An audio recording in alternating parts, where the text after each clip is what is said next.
let the good times roll. Barrett-Jackson is here in New Orleans for the very first time. And we are about to jazz up the car scene. We have supercars that will undoubtedly double your fun. Raging Resto mods. Classics and customs to spice up everyone's day. And an amazing ride that will sell to benefit a great cause. The auction block is primed, The crowd is ready. so sit back and soak it all in. Barrett-Jackson, New Orleans is speeding at you right now on FYI.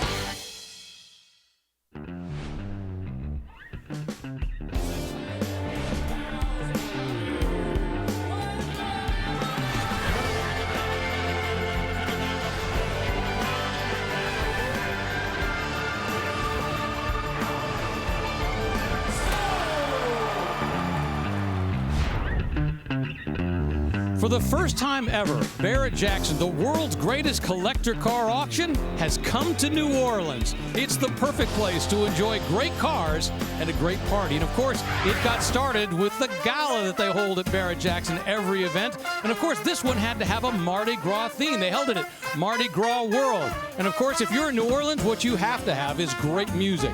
And it was a great chance for the bidders, buyers to come together and enjoy a moment of fun before the auction gets really serious. And of course, they did it all with a Mardi Gras twist.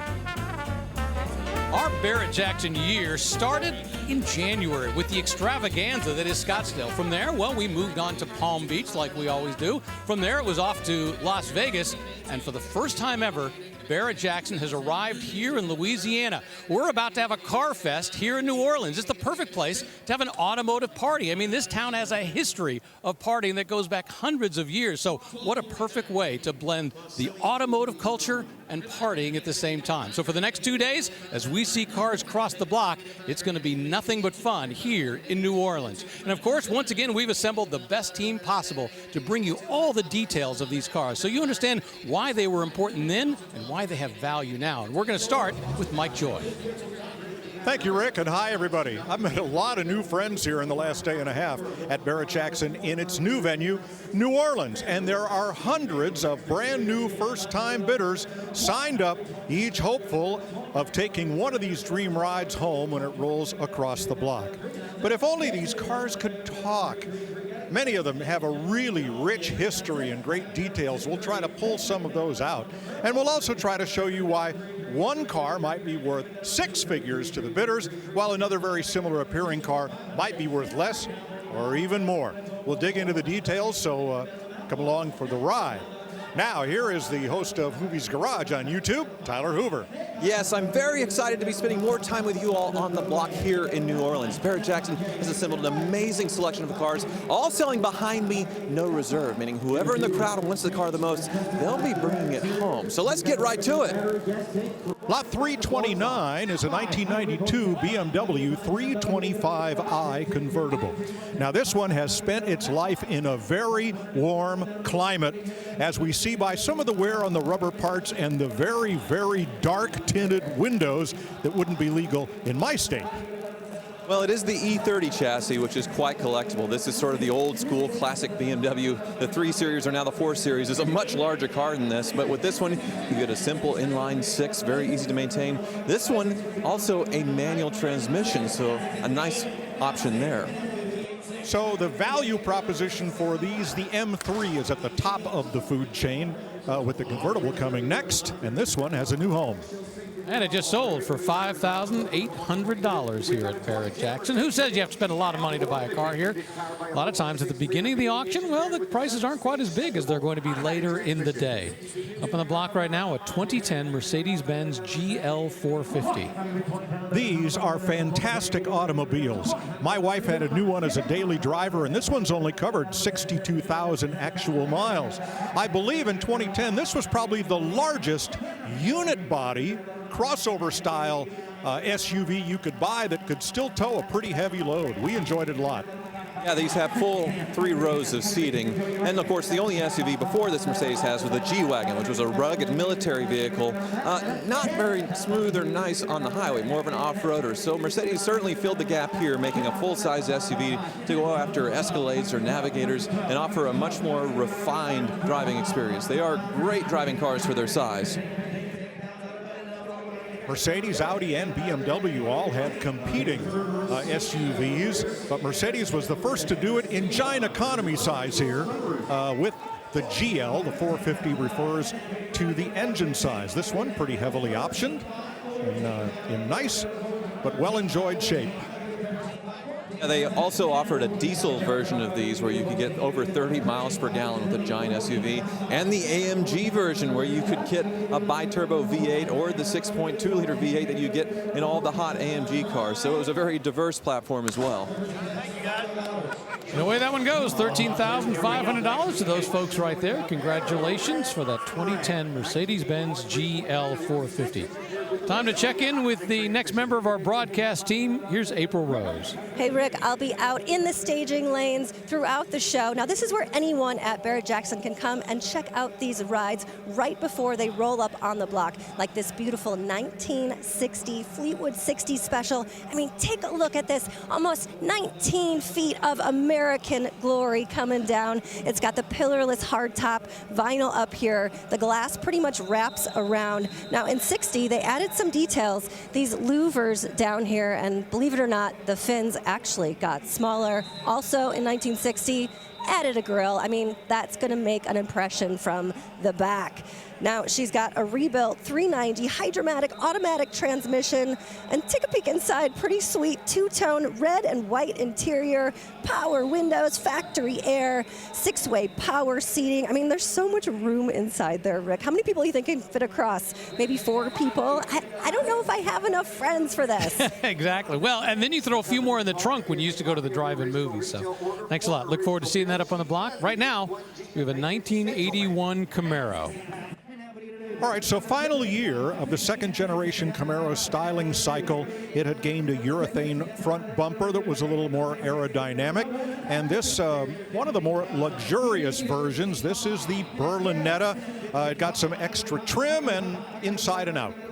Yeah, none of the Trans Am Aero on this car, and no V8. This one has the 3.8 V6, so it's more of a luxury cruiser. But of course, the 3.8 V6 was later in the Grand National. Lots of power there with the turbo. This one doesn't have it. $15,000 for a 1981 Camaro.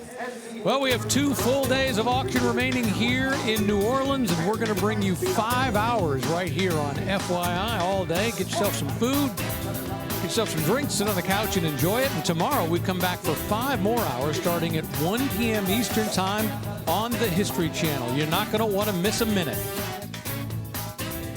Well, by now you've probably noticed we're missing a very important member of our Barrett-Jackson broadcast team here in New Orleans. Unfortunately, Steve Magnante is not here.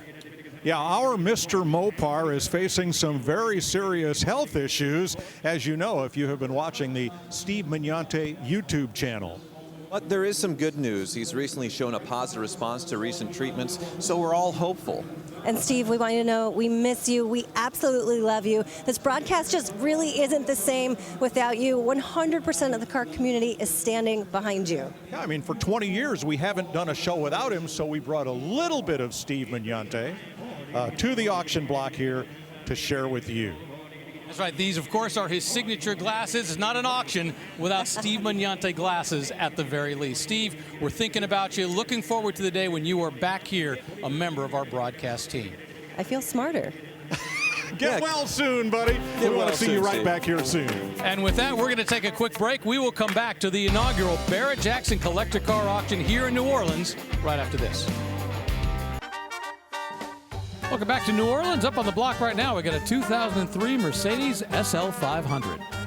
This is the first year for this complete redesign of the SL, and it came in 2 flavors. The normal flavor looks like this, and it has this oval-shaped grille. The AMG version, AMG being Mercedes' in-house tuning company, has an entirely different front bumper cover with those struts running down to the sides. We will see examples of both here. $20,000, that's what it took to buy that beautiful Mercedes as it crosses the block here at Barrett-Jackson. How about a 2005 SL 500 Roadster rolling up behind it? Yeah, there was a lot of new technology unveiled with this SL, including the retractable hardtop. Before, you would have to have two tops, the soft top that folded in, and the hard top that you had to get your friends over in the spring or going into winter to change it over. So that was a big change. Also, ABC hydraulic suspension, so you have that soft ride if you want it, or hit a couple of buttons and this thing can actually carve in the canyons pretty well. Tyler, didn't you just do a junkyard crawl with something like this for Steve Magnante's channel? I was filling in for Steve on his YouTube channel. It was with a previous generation, a 1990 300 SL. But yes, I am filling in with him, doing a few videos before he gets back to YouTube and himself. 71,000 miles on this one with its stone interior. And you know, this one did have the AMG styling package with the distinct front and rear bumper covers. Now you could go beyond this with a full-on AMG version, the SL63 with a V8 or the SL65 with a V12. Lots of different levels to be had of Mercedes top-of-the-line Boulevard Cruiser. And you can see the roll bar is up on this one. You can fold it down as well, and it has a gyrometer where if you were to roll the car over, it would deploy before you'd injured yourself, just a sort of a built-in smart roll bar. A lot of performance, $19,000, and they put the Summit Racing Sold sticker on, and away it goes. You see how they write it there, $19,000. 2007 Chevy, this one's a big one, a 2500 HD pickup truck behind it. Yeah, it looks like a Texas edition, perhaps, from the flag motif in the bow tie emblem up front. 2007 heavy duty. This one is a turbo Duramax diesel, putting out some 360 horsepower, mated to an Allison 6-speed transmission. Yeah, this one's only showing 120,000 miles, so it's just broken in. Looks like a Southern truck as well, very clean. But these Duramaxes, they practically have a religion behind them, these early ones. This one is the LLY, so it's the second generation. Not quite as sturdy as the earlier LB7, but still way more power and a lot less fussy compared to modern diesels where you have to deal with the urea injection, adding to the tank, emissions, all that stuff. This is sort of the last of the old school diesels. Yeah, Duramax was actually a joint venture between Isuzu and General Motors. I think they called the company D-Max itself, but produced a big family of 6.6 liter engines that are pretty darn strong. One thing I like in here is this roll and lock bed cover. You ever seen a roll top desk? Well, if you pull on that cord or from either side, as we're going to do, this bed cover comes in, it rolls up back there, and it becomes semi-solid, and it locks. So all of your goodies are safe. There you go, $33,000 for that 2007, 2500 HD pickup truck. All right, we're going to have our first Corvette, and boy, this is one everybody's going to notice when it hits up on the block, a 1977 Corvette Custom. Why is it custom? Well, just take a look at that paint. Well, this one's called the Patriot, and yeah, even with the T-types, of course, you could recognize the late C3 styling with the urethane bumper covers front and rear, spoiler added in the back, and wow, that paint job. I would say there's probably a Bruce Springsteen 8-track just sort of stuck inside of it, but it actually has a modern stereo in this thing. And it has the T-tops up there, but they still managed to get the stars and stripes into the glass T-tops.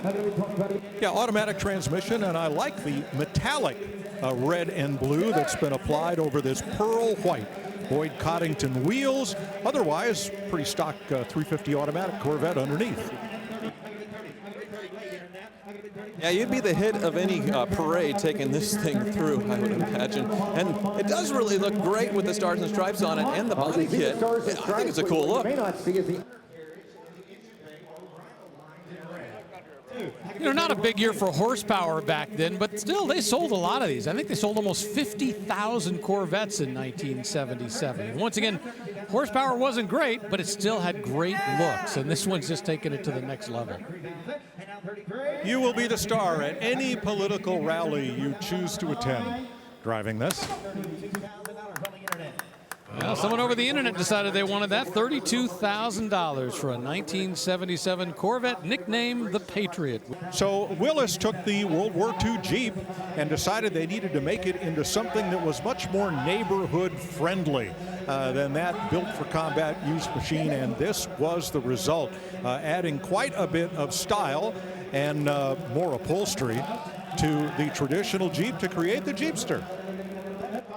Yeah, and it's basically a similar powertrain to the old World War Jeeps. You got that Go Devil 4-cylinder in there, which went from the 30s in the horsepower to, I think, the mid-60s by the time it was done. They only made these from, I believe, 1948 to 50. They weren't a very good seller because they kind of drive like an old Jeep. They're very utilitarian and kind of rough, but you didn't have any of that off-road utility to come with it, so they only made it for a few years. But there's a huge following for them now. It did have a convertible top that didn't have to be erected. It could be folded and put up and down. It did have roll-up windows in the, wait a minute. No, it has wind wings. It does not, it would have side curtains that would be added here to the window, not roll-up windows.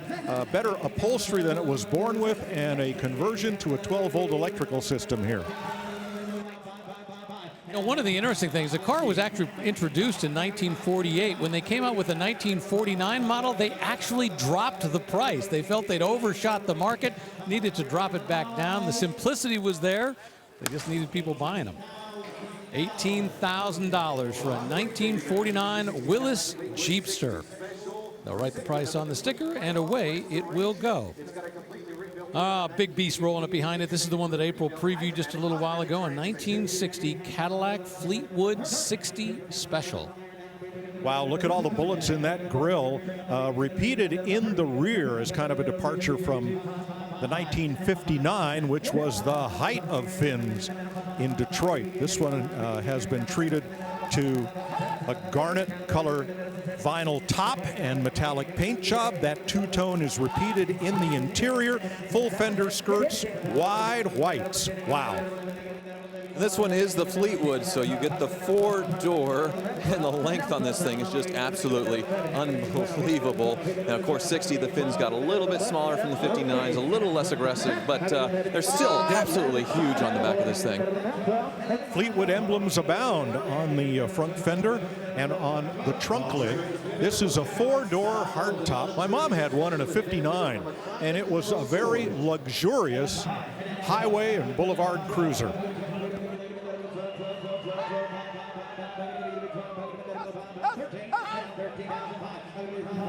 So the red vinyl top is certainly a cool touch. The interior as well, the red vinyl matched it in the inside as a two-tone as well. A lot of vinyl going on in there.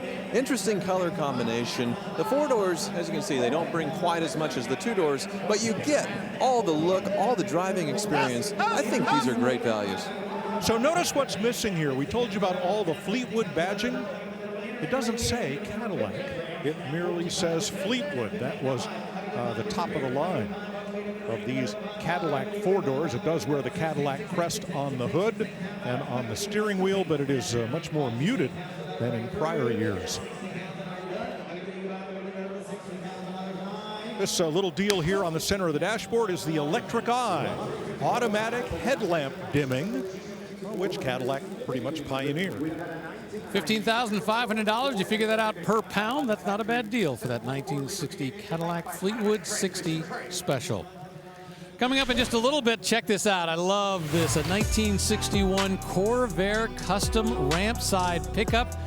145 cubic inches out of that 6-cylinder turbo. We'll see it soon.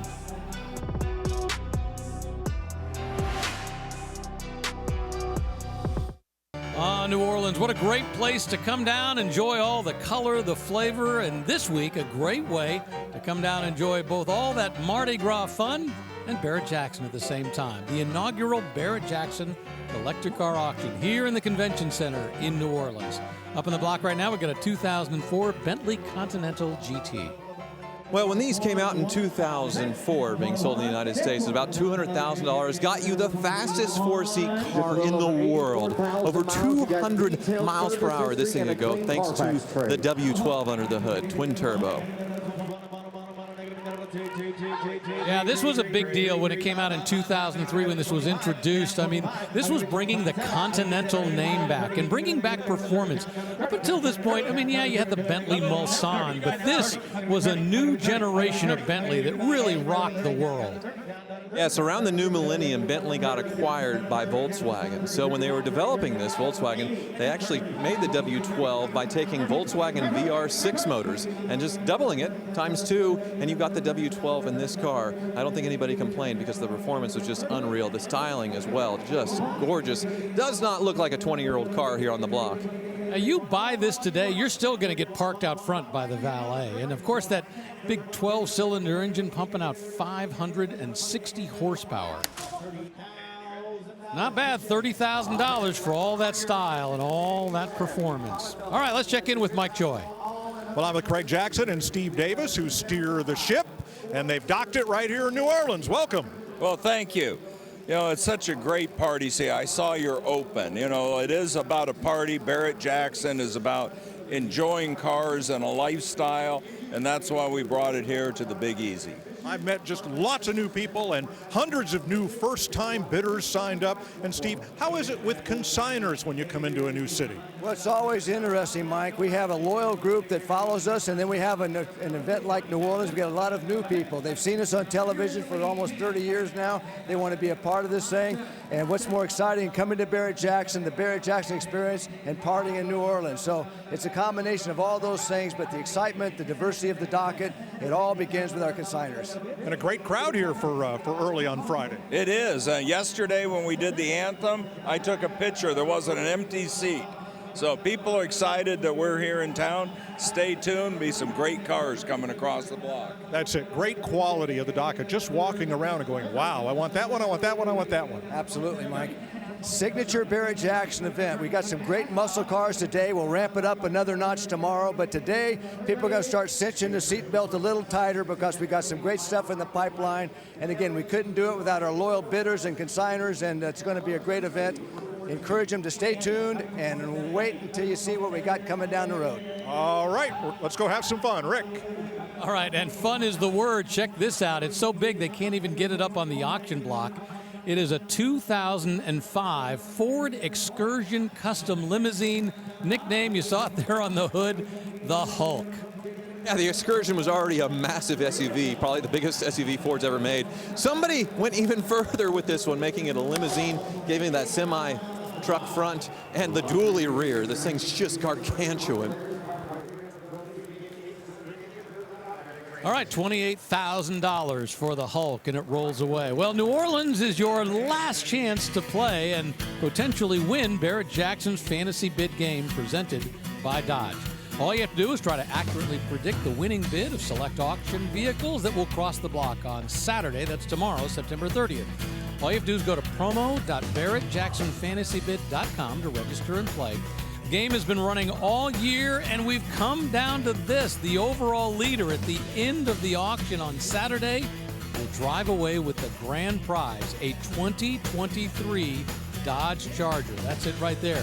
And if you are really on top of your game this week and you can predict the exact final bid of all 12 Fantasy Bid vehicles, you could win $100,000. We call it the Perfect 12 Jackpot. Now, terms and conditions apply. You have to be 18 to play. Just visit promo.barrettjacksonfantasybid.com for all of the official rolls. On the block now, a 1956 Mercury Montclair. Well, 1956 was about the time in Detroit when the chief stylist decided if a little chrome and polished stainless steel was good, a lot would be better. And look at all of the stainless that separates the color break on this two-tone Mercury Montclair. Yes, this is the first generation Mercury Montclair, and it got the Thunderbird V8 engine under the hood, which was a big plus. The first generation Montclair is certainly the prettier one. After this, it was actually shared with the platform of the Thunderbird, the old Square Bird, and they don't look as pretty as this. Very restful color combination, inside and out. That two-tone is repeated. Very, very sharp. And a lot of this extra trim is so that everybody would know as you drove by that you didn't buy a Ford. You spent up for a Mercury. You bumped up. $21,000. Love that. There aren't a lot of them around. And yeah, you'll see plenty of 56 Chevys and even 56 Fords, but not nearly as many 56 Mercurys. Cadillac time again up on the block, a 1975 Eldorado. Well, this is the big giant Eldorado with the big giant engine, the second to last year of the 500 cubic inch V8. In 1976 was the final year, and then it went away. I think it was the largest engine ever offered in a passenger car at the time. And you can see it's a beautiful color as well. Nice driver Eldorado. Cadillac called these fire mist colors, and yes, they were when new. And this one shows a little bit of patina, but very, very nice paint. So why such a big engine? Smooth, low RPM, torque delivery. The larger the jugs in your V8, the easier it would take off from stoplights and accelerate to cruising speed without a lot of vibration and without any hesitation. And you see that spacious interior there. It's also not just because of the size, but also because this is a front-wheel drive platform. So you have no transmission tunnel between you and the passenger. It is a totally flat floor in there to give you all the space. 6 passengers easily, maybe 8, 10, as many as you want. And that was a hallmark of Eldorado and the old Toronado ever since the Toronado debuted in 1966, was that completely flat floor, and that was something no other car maker could brag on, at least not in Detroit. And you see that wood inlay in the door panel as well. That's not carved out. They molded that out of the plastic. So nice looking wood in here, but it is farmed from the finest of plastic trees. $17,000 for a 1975 Cadillac Eldorado, big 500 cubic inch, I shouldn't say horsepower, it only has about 190 horsepower. The big 500 cubic inch engine under the hood. Boy, it's going to look great cruising down the street. We are going to take a quick break. Boy, there's so much to see and do here in New Orleans. Head out to Bourbon Street, go check out everything, and then, of course, come back to Barrett-Jackson. Look at all the great cars.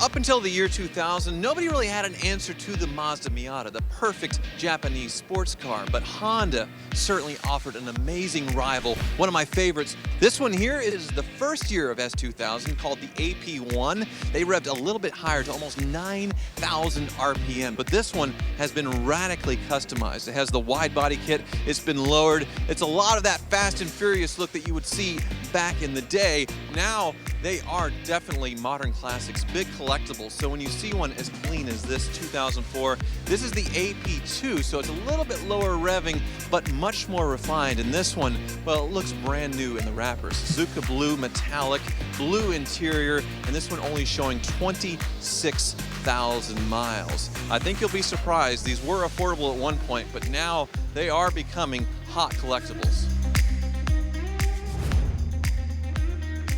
And that is 2000 sitting out in the staging lane, just getting ready to roll up on the block. We'll see it before too long. From 2001. Love all the custom work that's been done to that. Now let's take a look at what's about to cross the block on our Meguiar's On Deck Cam. Check that out. It's a 1957 Ford Country Sedan, custom. Well, the two-tone is certainly a custom, Rick, is that two-tone paint job. It wasn't born quite that way. There's a lot of pinstriping to go with it. And this car comes to us out of Arizona, so we know it's been in a nice dry climate, but it has been fully restored. This is a 2-row wagon, which means seating for 6. Yeah, the Country Squire came out in 1950 with the shoebox Ford, and they had wood sides, a flathead V8. Definitely way different by 1956 here. And this one hopped up a little bit. You can see a 427 under the hood. Look at those Cobra Le Mans valve covers. 427 is a lot of engine for this chassis. The Ranch wagon was the base wagon. The Country Sedan here sat right in the middle, and the wood grain side Country Squire was the top of the line in both 6 and 9 passenger versions. So a lot of nice, tasteful customization going on here. Yeah, a little bit of a mix of classy and sport, like the wheels. They're torque thrust wheels, but then they put wide walls on it, which is very 50s thing to do. It's a cool mix here. The interior trim panel for the tailgate has the year embossed in it. You see where the spare tire sits underneath the load floor there. You know, I grew up in the back of one of these, an earlier version, because my younger brother and I wanted to sit as far from the parents as possible on those long trips to visit Grandma and Grandpa. You know, a little while ago we had that 56 Mercury. So it's interesting when you come to Barrett-Jackson where you get a chance to see how the styling changed from year to year and from company and corporate cousin to corporate cousin. $18,000 for that 1957 Ford sedan custom station wagon. 1968 Corvette custom up on the block right now. Well, a very significant car here because Chevrolet ended production of the Stingray in the 1967 model year, and this, based on the Mako Shark II show car, was its replacement, what we now call the C3 Corvette, beginning here in 1968. So what's custom on this one? It's hard to tell on the outside because it does look very stock, but it's actually under the hood. You could hear it a little bit as it pulled up. It's got a 383 stroker, so a stroked out small block and not a big block, and that's why it doesn't have the big hump in the hood. It does look very nice in this spec. A 4-speed car with a later aftermarket radio. And no headrests. I'm going to have to look up and see what year they were first required.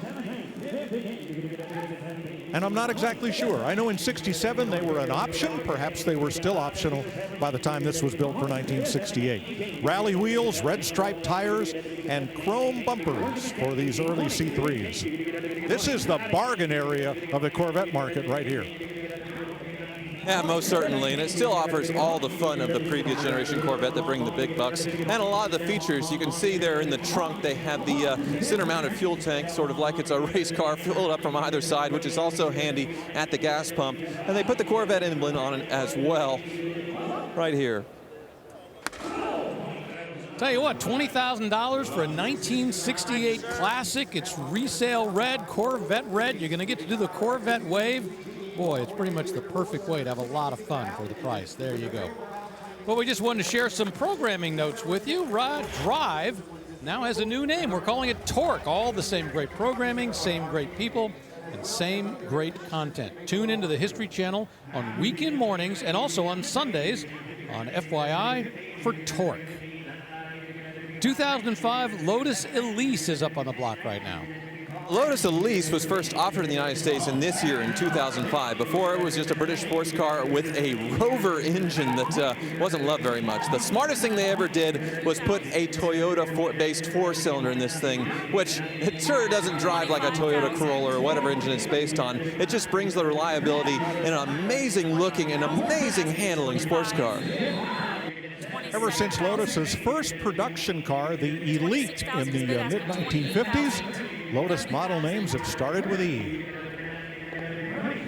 Okay, we'll call you in about.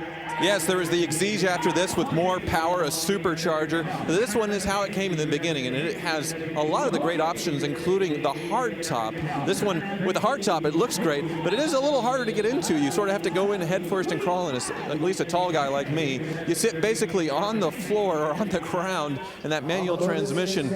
They're just so amazing handling cars, and because they're so light, that four-cylinder is plenty of power.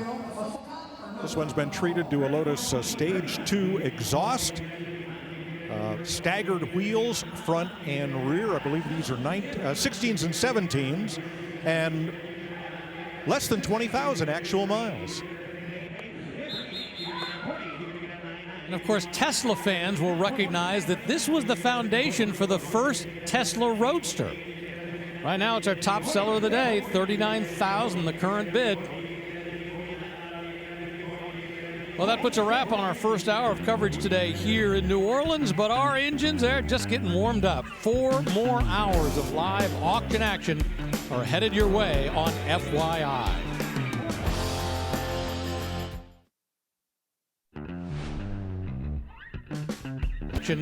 Are headed your way on FYI.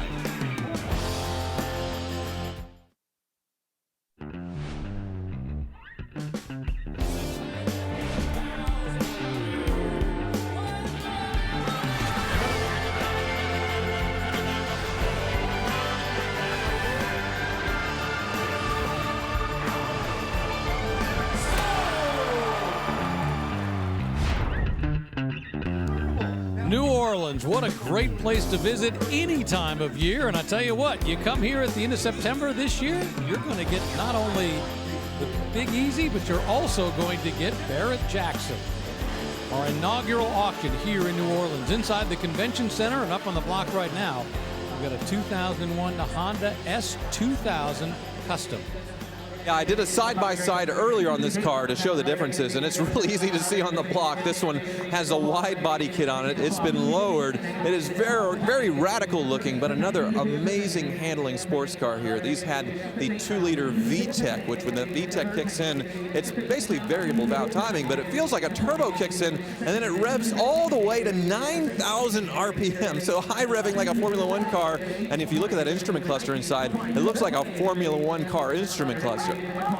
Huge wheels and tires, boxed rockers, and right where that taillight ends, that's where the original body side ends. This one's been pulled and added, a good 4 inches with the bumper covers to match to accommodate those big wheels and tires. Very tastefully done. If you look at this from the side on, you'd be forgiven for thinking it was stock bodied, but it's anything but.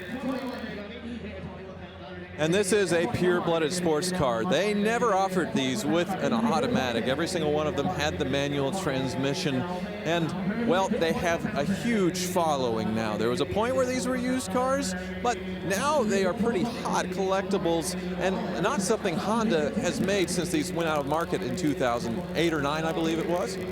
And for quite a long time, the only front-engine rear-drive Honda.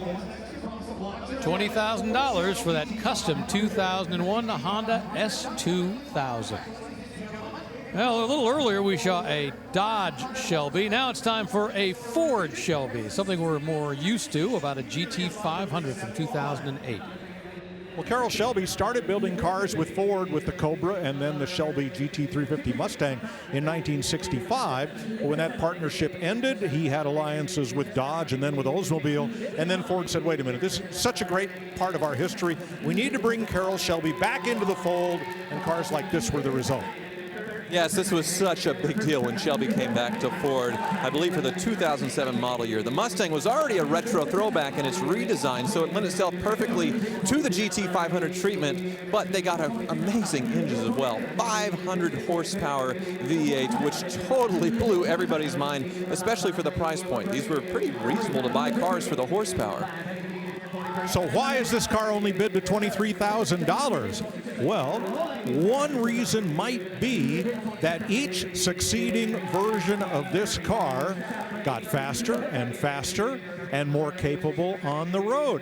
So here's a great performance name and a great performance bargain right here. Well, we're at $28,000. I still feel this is kind of bargain territory. Yeah, it's everything you want. I mean, it's got the Mustang name, it's got the Shelby name, it's got performance, 500 horsepower, real deal, and it's a great combination, and I especially love the Grabber Orange.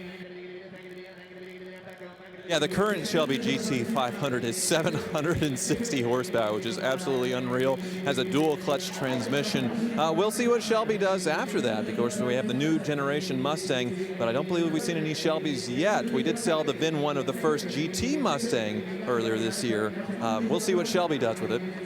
And in Monterey, they introduced the GTD Mustang, the you have to be invited to buy it road, not race car, but oh my gosh, another long wait ahead.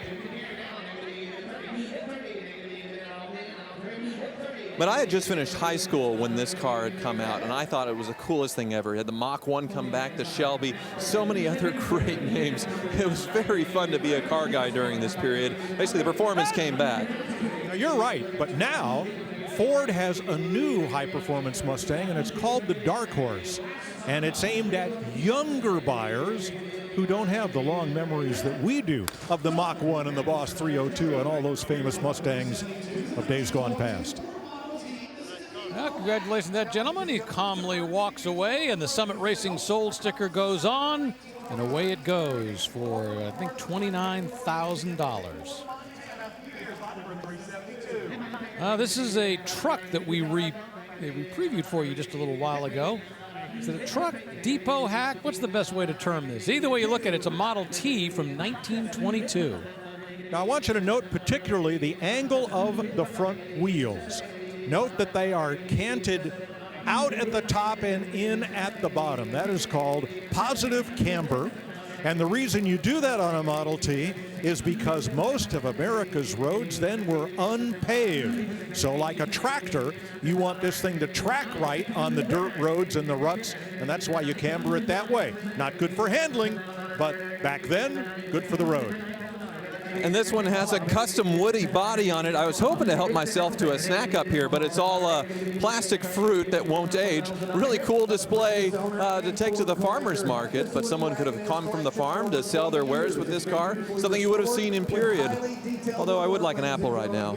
All right, now driving one of these is not an easy task. There are 3 pedals, but they are not in the traditional position. So what does each of these pedals do? Well, the one I got my foot on right now is the brake pedal. And then when you're in low range, you just slowly push in the clutch and it'll start to move. And then the middle pedal is for when you want to back up. You slowly engage reverse and it just backs up for you. And then you have controls on the steering wheel as well. Yes. This here is the Spark Advance or retard. This is your throttle right here. And then when you get up to about 10 miles an hour, you can click it into high gear and just motor right on down the road.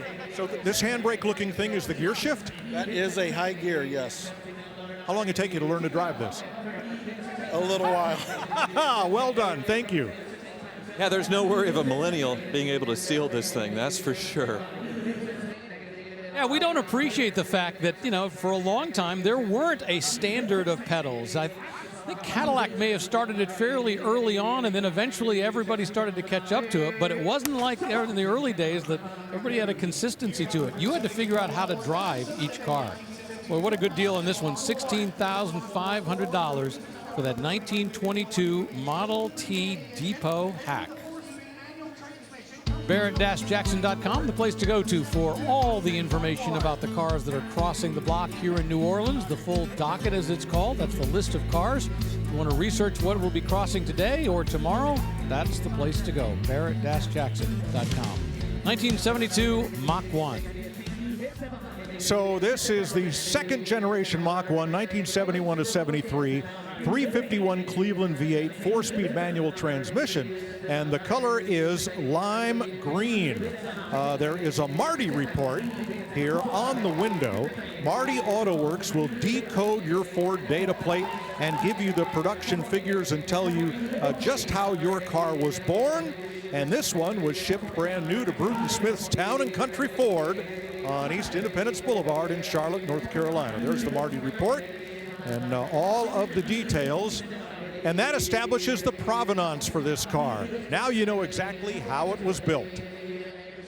It is a very cool spec with the green. The 429 Cobra Jet was on its way out by this time. They did offer it for a few years in the second generation Mach 1. This one is the 351, which certainly does offer performance, but after this year, that's the biggest engine you could get in a Mach 1.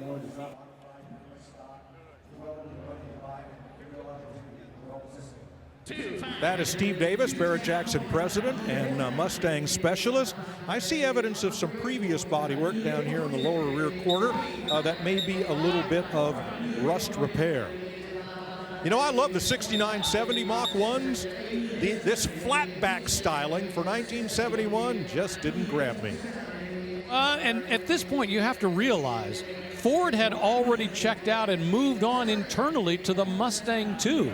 By the time this was on showroom floors, they were well into the design and implementation of what was to be the 1974 Mustang, radically different than what we see on the block. Still, the Mach 1 has a great performance heritage, two-tone green with a black, flat black hood, and we're at drive it and enjoy it money right here. This is basically your last chance to get a performance Mustang until, well, around the mid-2000s, I guess, the SVO or with the Fox body. So it was a couple of decades with the dark ages with the Mustang II and the early 5.0 cars. This is it right here. Well, Mustang dominated the Trans Am Series, winning the title in 1970 with Parnelli Jones and George Fulmer. But when this body style was introduced for 1971, car owner Bud Moore says, nope, we're going to run what we have. And he built 2 brand new cars for the 71 season, but they were still 1970 bodies. Detroit's Warren Tope raced one of these as the number 31 in the Trans Am in 1971. Hammers down, $40,000. That is the top seller of the day so far here at Barrett-Jackson in New Orleans for a 1972 Ford Mustang Mach 1. We'll be back. Packed house here at Barrett-Jackson in Las Vegas. The reason being, got a lot of great cars that are up on the block right now. You see that fun Circus Model T that'll be up on the block before too long. But right now, we've got a 2004 Honda S2000 convertible, one of the cars that Tyler Hoover was previewing and talking about just a little while ago. Beautiful car in Suzuka blue. My son had one just this color. Notice a little bit of difference between the front bumper cover and the hood and the rest of the body. It's been repainted, but Tyler, if you could hold the hood, I'm going to show where the VIN number is on 10 different places on this car on different body parts. So you can verify, yes, this is the original bumper cover. It does match all the other numbers, and you want to see all 10 of those. There's one for the hood when you are buying one of these. And you can see while we have the hood up, the 4-cylinder engine mounted behind the front axle. So even though it's front engine, it's almost mid-engine here. $31,000 for that 2004 Honda S2000 to those folks up in the skybox right there. 1915 Model T. It's a circus wagon recreation. Love the look of this. A lot of work went into building this. You know, there's about half a dozen vehicles here at Barrett-Jackson in New Orleans where words fail me, and this is one of them. We don't know if it was built this way in period or if it is a recent build, but everything here is brass plated to give it kind of a gold look from the radiator to the cage bars in the back. Whoever built this and whenever it was built, boy, they had a lot of fun, didn't they? They also used real 24-karat gold leaf to the lettering for the circus, but I imagine if this was built in period, when the circus came to town, everybody would have come out to see the White Tiger. This is very, very cool. All right, this is a recent build, as evidenced by the builder's plate, because I don't think Billy's Big Boy Garage was around in the early teens. They said they took about 2,000 hours to build this, and you can see a lot of detail work that went into this. Remember, under that hood, that engine only pumps out 20 horsepower. So once again, there's those unique pedals combination. Not easy to drive, but once you get it figured out, well, as they say, it's just like riding a bicycle. Yeah, and stopping's not easy either, because you notice the front end has no brakes. Brakes are on the rear wheels only. They are not hydraulic. They are rod and cable driven. So good luck with that. You want to be 15 grand. Well, you're not going that fast, so that's the main thing you have to remember. You got to slow it down, but you're not slowing it down from a high speed. And one thing I'd probably do if I did start hauling Tigers in this thing, you might want to step up and have a beefier latch there, but overhaul a really, really pretty circus wagon. I'll tell you what, $14,000, you're going to be the only one on your block with that one. Congratulations, 1915 Ford Model T Circus Recreation. Let's check in with April Rose. Hey Rick, I'm in the staging lanes hanging out with this very cool 1968 custom GTO baby. Now in 68, they got their first major redesign in the body, sort of a fastback look. They shortened the back end. I love these side marker Pontiac side lights here. The hips swoop down, beautiful body lines. You got the tack on the hood, which the front end did get extended. Love the split grille, the iconic split grille of the Pontiac, and that's that Endura front bumper right there. Now it's got the 360 horsepower engine, 4-speed manual, and take a peek inside. You got the bucket seats with center console, factory air, power steering, and the wood grain this year looks super sweet. It's all finished off in pearl white, which isn't a GTO color, Rick, but I like it, and when it comes to custom, anything is possible. Absolutely. I tell you what, that's a great paint job. I was looking at it a little bit earlier, and I think when that top goes down, that thing really, really shines. Up on the block now, a 1967 Chevelle SS396. Two-year body style, 66 and 7. With the recessed rear window, and this is the big dog, the SS 396, about 325 horsepower in that big block, lies beneath. Good evidence of patina. There are a few touch-ups here, and evidence here of over-polishing on some of the stainless trim. That's okay. That shows this car has been enjoyed and loved, and it's not just out of restoration, but this Marina Blue Beauty is one that somebody's had a lot of fun with, and the next owner will too. And there are a few differences between the 2 years. The taillights do wrap all the way around on the 67, and you get that black SS badging going across. The front is also a little bit less raked on the front with the grille in the 67. But this is a driver, but it is a very pretty driver. Oh, and right now it's tied as the number 2 sale of the day here on Friday at Barrett-Jackson. And the Summit Racing Soul sticker goes on. Away it goes for $39,000. And as it goes away, we are going to take a quick break as well from here in New Orleans. But we promise we're coming back. We expect you to be here as well.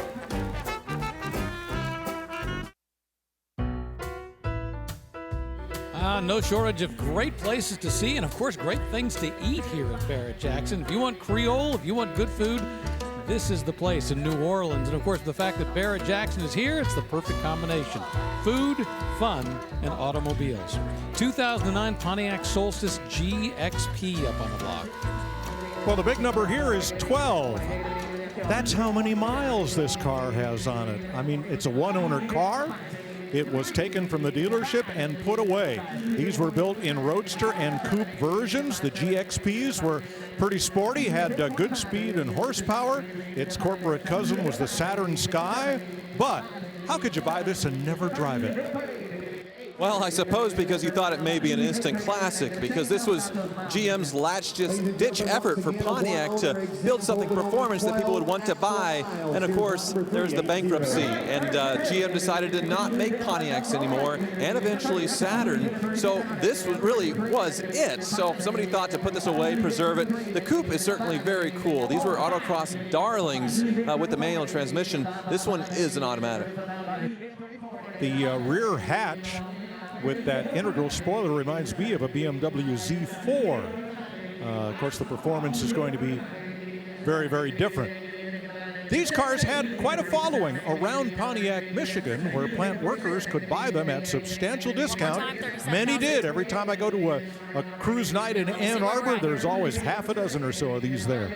Well, it's got great performance for its day. I mean, 260 horsepower. It's got a dual-scroll turbocharger. I mean, it's not a bad little car, and it looks like a lot of fun as well. Now, this is the top-of-the-line spec, is the GXP, the turbocharged version. And I think that's a good result for a pretty rare car. Well, like you say, 12 miles on the odometer for $35,000. All right, rolling up behind it, check this out. We got a 1971 Plymouth Roadrunner. And, you know, we always talk about the fact that a lot of the cars that we see here at Barrett-Jackson, you know, bring back our motor memories. And I have to tell you, this particular car brings back a very special motor memory for me, because I took driver's training in a car very similar to this. Now, to be honest, it wasn't a Roadrunner. What I took driver's training in was a coupe just like this one, but it was a Plymouth Satellite. It had the same styling, the same look. But back then they used to call it the poor man's Roadrunner. You could buy a satellite coupe that looked just like the Roadrunner for $2,600. Or you could spend another $500 and get the Roadrunner. And the Roadrunner was considered fairly inexpensive. Now, needless to say, we didn't get the big engine, but imagine having this when you drove down the road as your driver's training car. All right, would you hold your microphone near the grill, please? So, absolutely. As a hello to Steve Magnante. There you go. You know, I was just at the Martin Auto Museum the other day, and they have a Roadrunner Superbird that's there. And somebody's happened to walk by and went, I hear the horn's different. Can you make it? Do you know how it works? And I'm like, well, first off, I don't think that's going to have the same one. But secondly, the battery was out. We couldn't even help them. But the mere fact that they knew it was different was interesting. 1971 was a very dramatic difference in body styling for the Roadrunner. The 70, of course, that iconic shape. They made the Superbird out of that. This one, the fenders are much more angular, or not angular, much more wider hipped, and they accentuated the Roadrunner graphics with that. A much more sort of blobbier, bigger looking car, but it does look really good. This one has the 383 and the pistol grip manual transmission inside, so good Mopar performance as well. Yeah, rounded shapes, no shoulder on the rear quarter panel. The roof flows right into the quarter panel as it goes along. It has the Go wing on the back. I like this body style a lot. See a lot of 69, 70s. Rarely do we see this one. $41,000 the price for a 1971 Plymouth Roadrunner that just has 59,000 miles on the odometer. Away it goes. We're here in New Orleans for the Barrett-Jackson Collector Car Auction. You come back with us.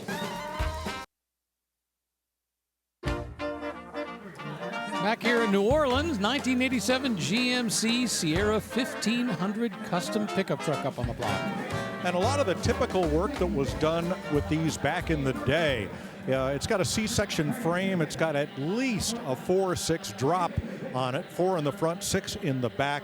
Big, wide hoops are done without pulling the fenders outward. Instead, you mini tub one of these and you extend the inner fender inward to accommodate these rims. Cool piece.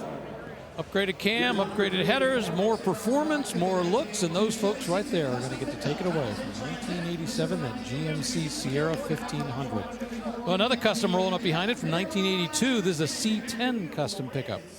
Yeah, and this one's pretty serious. Once you get past the billet bar grille, the ghost flames on the nose, and the louvered hood, look at the chop to this top. I would guess about 4 inches has been taken out of this, and that's no easy task. You have to cut down a stock windshield, surgery to the A, the C pillars, and surgery to the doors, windows, and vent window. There's a lot involved in doing this, and here it's well done. And they kind of changed the angles of it too. It's a little less rounded, not quite as square body. Same with the windshield. Under the hood, which is louvered, big 454 V8, so big block power too. Yeah, look how nice and clean it is inside that engine compartment as well. I mean, they didn't just clean up the outside, they worked hard on the inside. Door handles have been shaved off. Just a nice job all the way around. An awful lot of work went into making this conversion. The louvered hood theme is continued on to the tailgate, and the bumper is replaced by what we call a roll pan, which descends vertically right from the tailgate and then has cutouts for the tail lights and the backup lights. So very sharp looking custom here. Yeah, you see a lot of the bumper delete kits for these trucks, but this one they completely molded it in. It looks seamless here with the paint job. So there's a lot of hours into custom work in this thing. Basically, the only thing that looks stock to me is the interior. I don't think it was touched very much other than the seats. And, well, plenty of headrooms in these things stock, so when you chop the roof off 3 or 4 inches, well, I'd still fit. Well, we're definitely in you can't build it for this kind of money territory. There you go, $20,000 for a 1982 Chevy C10 custom pickup truck. Nicely done on the outside, chopped roof, all that work, and away it goes to that gentleman right there. All right, 1975 Pontiac Firebird Formula 400. Second generation Firebird, and these had 3 different nose treatments, the original from 70 through about 73, and this to conform to U.S. bumper regulations with the sloping nose but retaining the round 7-inch headlight. Now the final iteration of this would have quad rectangular headlamps, and to my eye was not nearly as attractive as this one. So this is not the Trans Am, this is the Formula 400. So you could get all the Trans Am options when it came to performance, but you got a little bit more of a stealth package. You didn't have the big screaming chicken on the hood or all the vinyl graphics and pinstriping, but you did get, since this is the 400 cubic inch V8 under the hood. You could still get the Formula steering wheel, in this, which this one has the 3-spoke leather-wrapped wheel. But whereas the Trans Am had an engine-turned metal dash surrounding the gauges, this one has simulated wood.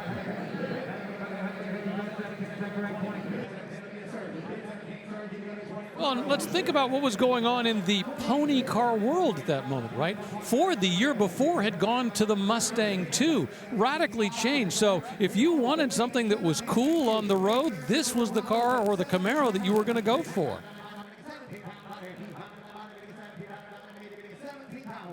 I'd have to look and see if insurance companies surcharged the Formula 400 as much as they did the Trans Am. And I believe any pony car that had a V8 meant a huge insurance premium, which also meant a huge drop in sales.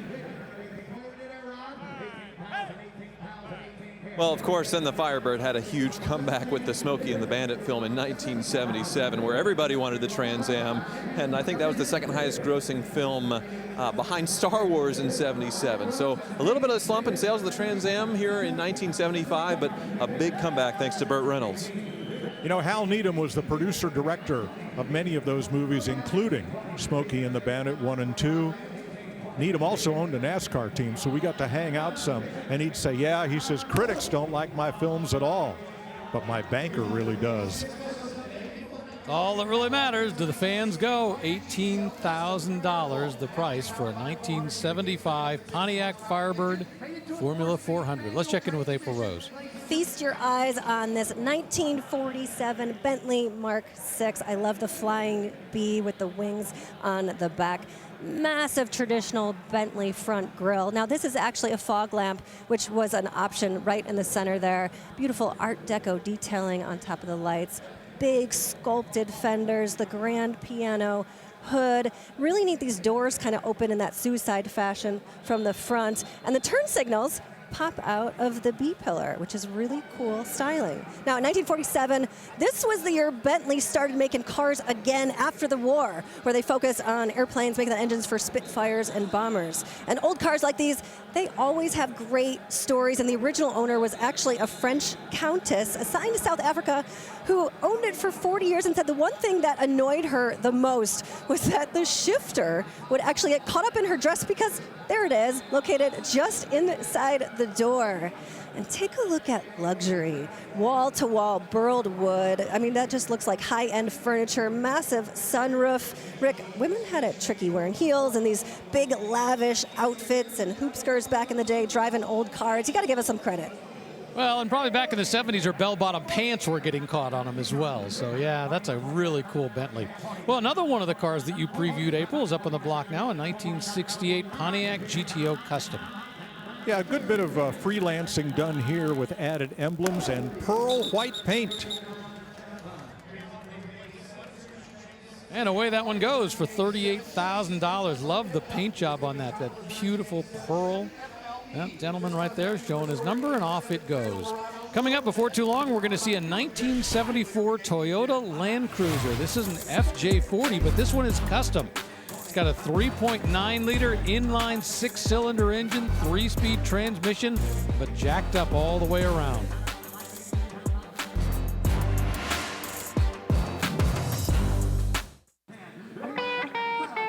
There is so much history and flavor in New Orleans. Everywhere you look, there's something you just have to enjoy, whether it's the music or this week, the cars. That's right, Barrett-Jackson has finally arrived in New Orleans, and we've done it in style. Filling up the convention center that is right next to the river with all kinds of great automobiles. And up on the block now, we get a 1969 Chevy C10 pickup truck. Well, we've had a few of these long wheelbase trucks where the bed is 8 feet long instead of just 6.5. This was a factory two-tone, this light green with white, and the CST emblem on the side, Cheyenne Sport Truck, as Chevy was beginning to realize that pickups could be personal statement vehicles as well as just haulers. Yes, this was part of the Jimmy Pinkhead collection, the group of cars that I previewed earlier. He had 2 other trucks, and this one, certainly a great example of Chevy going luxury. You got that extra wood trim down along the bottom, the interior stamped with a little bit of luxury things, something you'd find in someone's living room in the 1970s. And, well, different features. You get air conditioning pretty easily in these, different engine options. A lot of options that weren't offered in pickup trucks before came in this body style. Officially, they called these the Action Line trucks, but everybody took to calling them the Glamour trucks because, you know, it just had all that eye appeal that it wasn't there in the pickups before. They wanted them to be comfortable, they wanted them to look good, and as a result, everything stepped up their game. $28,000. Well, New Orleans is your last chance to play and potentially win Barrett-Jackson Fantasy Bid Game presented by Dodge. Try and accurately predict the winning bid of select auction vehicles that will cross the block on Saturday, tomorrow, that's September 30th. All you have to do is go to promo.barrettjacksonfantasybid.com to register and play. Now, the game has been running all year, and we've come down to this. The overall leader at the end of the auction tomorrow will drive away with the grand prize, a 2023 Dodge Charger. That thing right there. And if you're really on top of your game this week and you can predict the exact final bid of all 12 fantasy bid vehicles, you could win $100,000. I'm getting choked up just thinking about it. It's the perfect 12 jackpot. Terms and conditions apply. You must be 18 to play. Visit promo.barrettjacksonfantasybid.com for the official rules. It's going to be exciting to see who wins that Charger tomorrow. 1974 Torino. This was a Cobra 429 Super Cobra Jet J-Code. Shaker and slats on this one, and this one has a lot of patina. The left front fender has been worked. The hood was repainted at one time, and there is a whole lot of dried out plastic in the interior, but this was super high performance from Ford for 1970 right here. Yes, very much. It's not just a Cobra Jet, it's a Super Cobra Jet, so you got stronger internals on that big block there, and a lot of other things to beef it up to where you could go drag racing with these things. This one, well, it hasn't been restored, it has been repainted. It's cool to see one that's just survived over the years like this. Old dragster. Fastback body style with those slats to keep the sun out, and the blackout taillight panel, as well as the hood, and that big Ford Cobra 429, not a Boss 429. That was a whole different motor, but Super Cobra Jet. The only thing I see missing here is the coiled snake Cobra emblem in the center of the grille, but those are available. Big body change between 69 and 70, and very different look. And boy, not only was it looking different, it was longer. I think this is about 5 inches longer than the 1969 edition. So it was a bigger, bulkier car. So the fellow who's going to bid on this is either looking for a blank canvas to give this a full restoration, or drive it and enjoy it as is. Which is exactly what I'd do for $37,000. Why not? Have a lot of fun with that. Congratulations to those folks right there. 1975 Jeep J10 custom pickup truck. Well, we're all familiar with the Jeep, and then the Jeepster, and then the Cherokee, and the Wagoneer. What was missing in the Jeep line was a pickup truck, so they created this. This is the 1975 version. This one has been raised. The hood has been modified, bumper smooth, but again, this is an 8-foot bed. So this was built to be a work truck, but the quality of the paint on here and the other modifications, I doubt this is going to do any heavy hauling from this point on. Yeah, you can see in that Razor grille there, which would be chrome normally, they painted it as well. Just a slightly different tone than the gray truck itself. Painted bumpers, raised hood, and no normal 360 in there. This actually has a Chevy drivetrain in it, a 383 stroker, so it's Chevy powered. You got some modern aftermarket wheels with some off-road tires. Very cool look.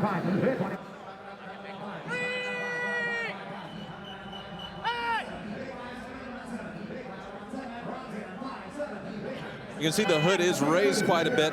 Now, the Wagoneer was the SUV version of this, where basically the front end remained unchanged. You could get the Rhino nose, you could get that Razor nose here in the middle, or the classic grille, but you could pull all that off and basically put any grille you want, because behind it, it had the same mounting. The hood shape's kind of cool. They put the little louvers there for the extra ventilation. Interior, really tall, plenty of headroom inside on these full-size Jeep trucks. I was never a fan, but I like this one. The way that this has been done. A roll pan, of course, the Jeep lettering missing from the tailgate. They have smoothed that over. And this truck is fully restored and very deserving of the $42,000 it's bid to now. And that means it's going to be the #1 sale of the day, no matter what. We just bumped up to $43,000. 1975 J10. You know, back in '75, they made both a J10 and a J20. The J10 was the shorter wheelbase edition. They made a longer one, a J20, but this one is the shorter edition. Now we're up to $44,000. And that's exactly what it sells for here at Barrett-Jackson. A 1975 Jeep custom pickup truck.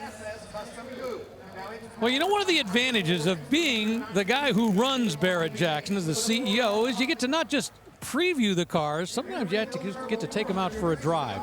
Here's Craig Jackson.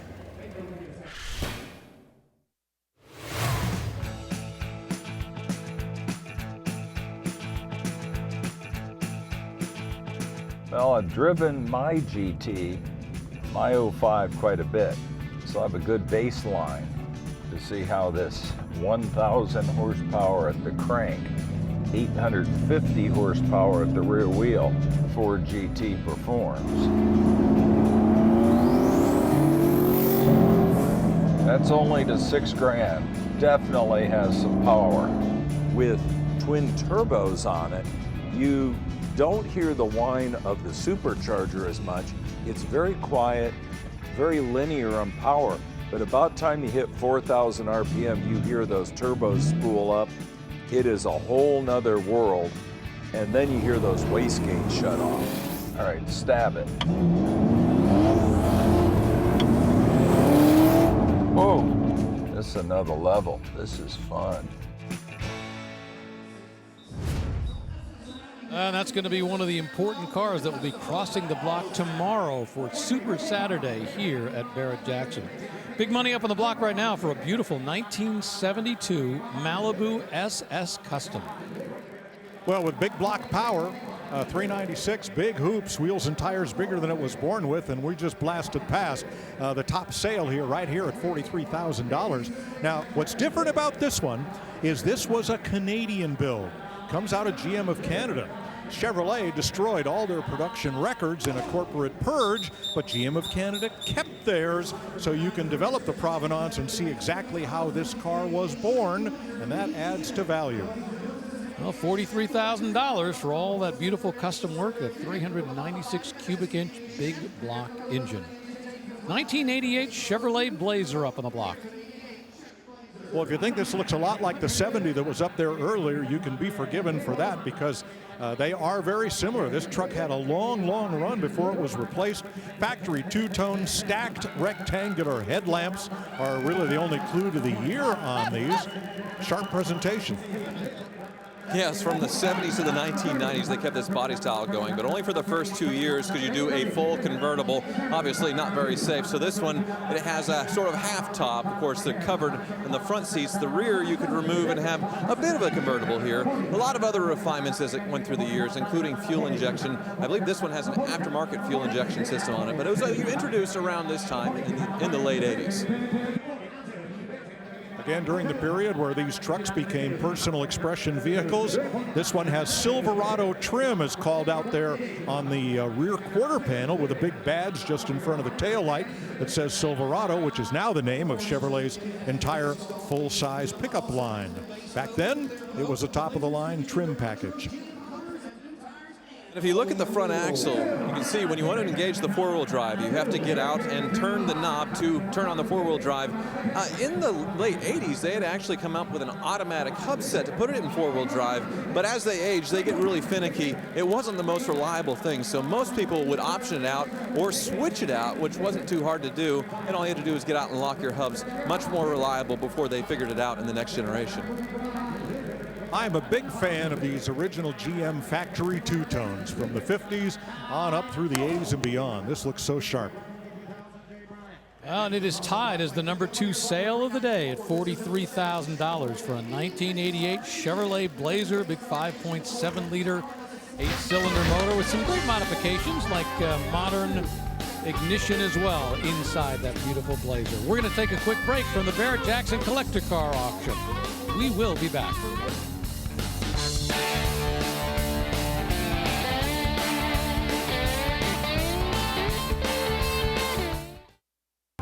Well, we've got a new #1 seller here at Barrett-Jackson on Friday. That 2007 Bentley Continental Flying Spur just crossed the block and sold for $49,500. But once again, it is Friday. We expect the prices just to continue going up. And of course, this is nothing compared to what's going to be hitting the block for Super Saturday tomorrow. Up there right now, this is the car that April previewed a little while ago, this 1947 Bentley Mark 6. Well, I'm looking for Liberace to get out of this thing and start playing the piano, but I guess he's not here. But Bentley was a company that almost didn't make it in the Great Depression. It went completely bankrupt, and a shadow company for Rolls-Royce bought it in the 1930s. They shut down during World War II to build Merlin engines for Spitfire airplanes, and when they came back, Rolls-Royce and Bentley, the cars looked a lot the same. That's why this thing looked so similar to a Bentley, the big luxury cars versus the sporting cars they sort of were before World War II. Only 18,000 miles on this one, which spent a good part of its life in South Africa. Note here between the side before World War II. Only 18,000 miles on this one, which spent a good part of its life in South Africa. Note here between the side windows what appears to be a piece of bright work. That is a trafficator. When you put the turn signal on, this flips up like a semaphore to tell people in the next lane that you are intending to turn. Now, this is a car in which you are meant to be driven, not drive yourself. So a very sumptuous back seat, acres of leather and burled wood. Boy, very nice here. Supposedly, the lady that owned this car originally did not care for it because the gear shift lever is down here on the floor right next to the door, and she said that that gear lever would catch on her dress getting in and out of the car. Tyler, you can't make this stuff up. I suppose, and I imagine it would be on the wrong side. I'm not sure. South Africa viewers may know if I think they drive on the right side of the road there. No, on the left side, so it is the correct side for that country, same as the UK. Yeah, it was a British colony after all. Well, I'll tell you what, this is now the #1 seller of the day. It looks great. It's got great history attached to it. We're up over $60,000, $70,000 right now. And what's really interesting is they have the full history. Who owned this car starting in 1947, working all the way when it was in South Africa, back up in through the United States. And now here in Barrett-Jackson, we're over 80, closing in on $90,000. Now, these cars are used a lot, and maybe bringing big money for commercial purposes. A lot of people prefer these to drive away in a wedding versus a normal limousine. Almost made it to 90, $89,000 for a 1947 Bentley Mark 6. That is now the #1 sale of the day so far for Barrett-Jackson, New Orleans on Friday. Away it goes. Beautifully restored, worth every penny. All right, let's check out what is on the Meguiar's on deck cam. You see it right there. That beautiful Jeep. Actually, pardon me, it's a Toyota Land Cruiser, an FJ40 custom SUV from 1970. See that up on the block in just a moment. But first, we got a 2013 Mercedes-Benz SL63 Roadster. So this is the first few years of a new generation of SL that carried until the last couple of years. They call it the SL63, but this is the first time they were lying on the badge pretty badly. It has a 5.5-liter V8 twin turbo on it. Still plenty of performance, well over 500, getting close to 600 horsepower in a beautiful Grand Touring car. Now, the vehicle history report on this one says that in 2015 there was minor damage. It was involved in a rear-end collision with damage to the left front, left rear, front and rear. The airbags did not deploy, meaning it was a low-speed impact.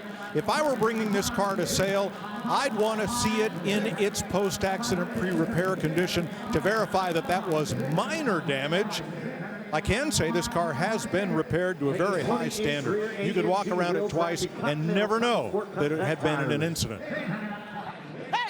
Yeah, somebody obviously had fun. So after this generation of SL, which went away a few years ago, the SL became something radically different. This is more of a gentle Grand Touring car with the hardtop. Nowadays, it's based on the AMG-T and a full-time soft top, so much more of a sports car. Well, at $53,000, that is the #2 sale of the day. Well, we've talked about this 74 Toyota Land Cruiser FJ40. It is rolling up onto the block right now. Well, this one, the only thing that's radically different, I would say, from the factory is the color. It's sort of a Harley-Davidson orange, which is why I think they put that boot over the spare tire. But otherwise, it's the same inline 6 that you would have gotten Toyota from new. It's not dramatically lifted like you see a lot of these with giant off-road tires. Very stock looking. This one a convertible, and you can see easily the second row seats, which are facing each other. Cool on the Land Cruisers. 29,000 actual miles on this one. Let's see what the chassis cam can show us. See if it's as clean underneath as what we see up top. Big straight axle there, all-wheel drive system, 3-speed manual gearbox.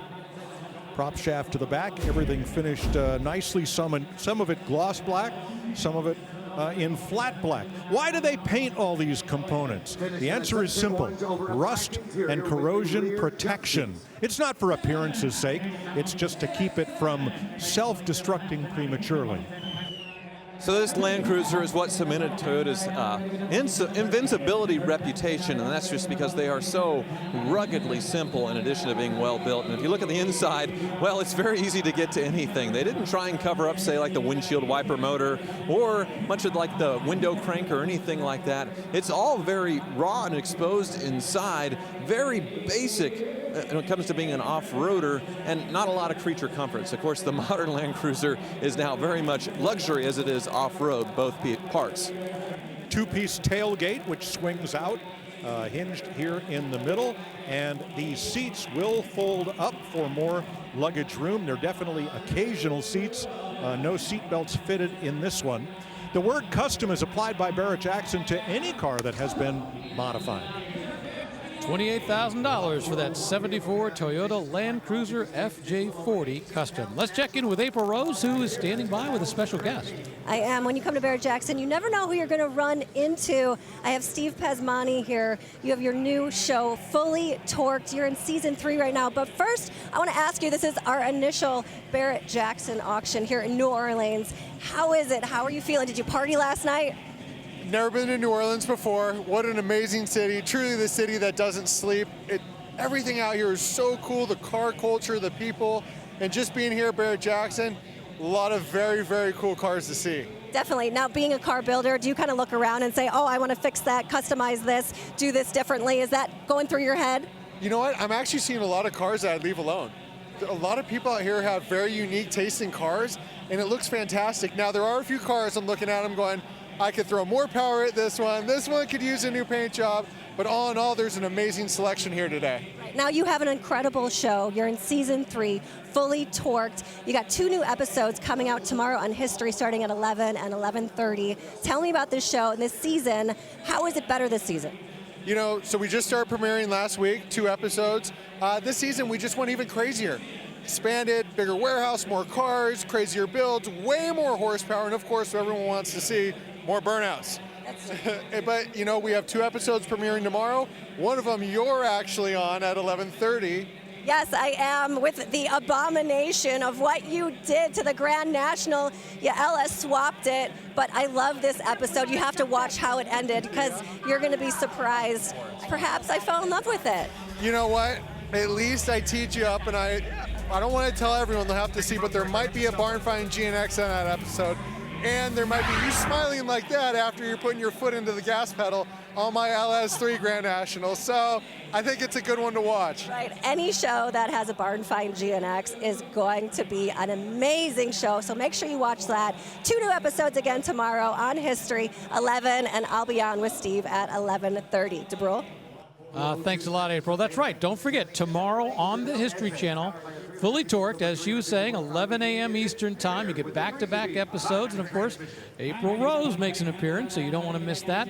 And remember, that is tomorrow at 11 a.m. Eastern Time, only on the History Channel. 1970 Chevelle SS 396 up on the block.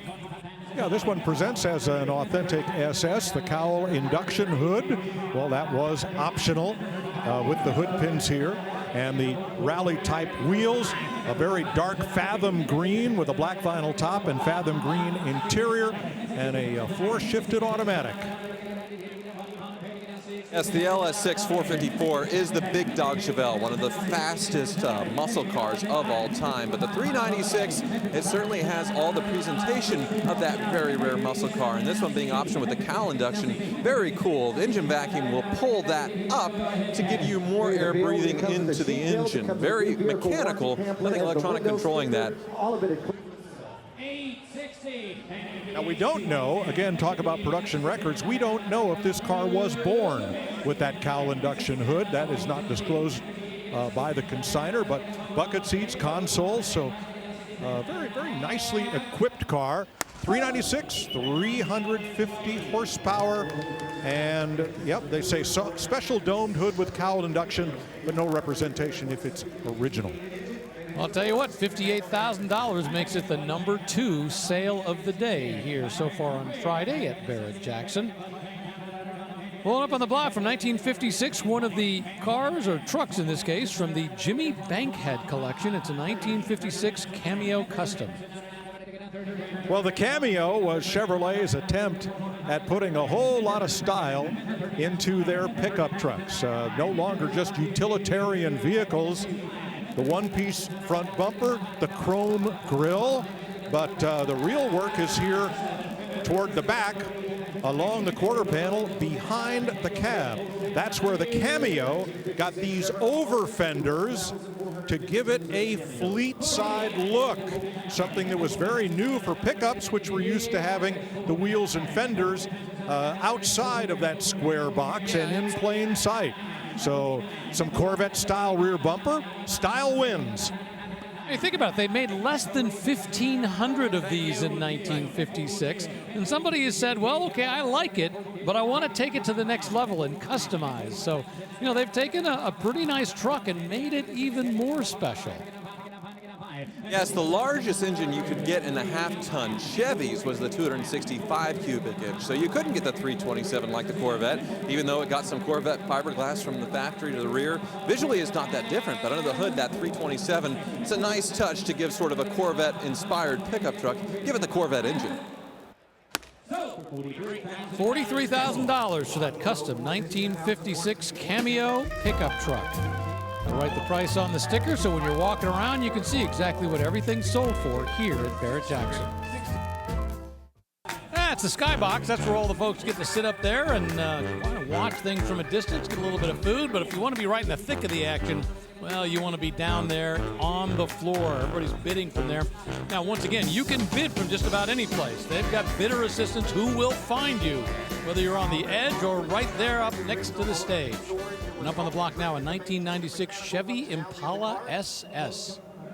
This is really cool. This is the last of the B-bodies, or really the full-size, old-school Chevrolet. They made the Cadillac Fleetwood on this body, the Buick Roadmaster, but this is the coolest version, I think, the Impala SS. They had the Caprice police cars, but they didn't have a Chevy Impala until they came out with this. And this one, only 200 original miles on it, so it's basically brand new in the wrapper. Yeah, according to the consignor, this was originally shipped to Texas, where it has been living its entire life until this week, when it was finally shipped here for the sale. You know, they first brought out the Impala name back in 1958. Had a long series of Impalas and performance Impalas over the years, but you're right. I mean, this was the end of the line, basically, for this era of this type of car.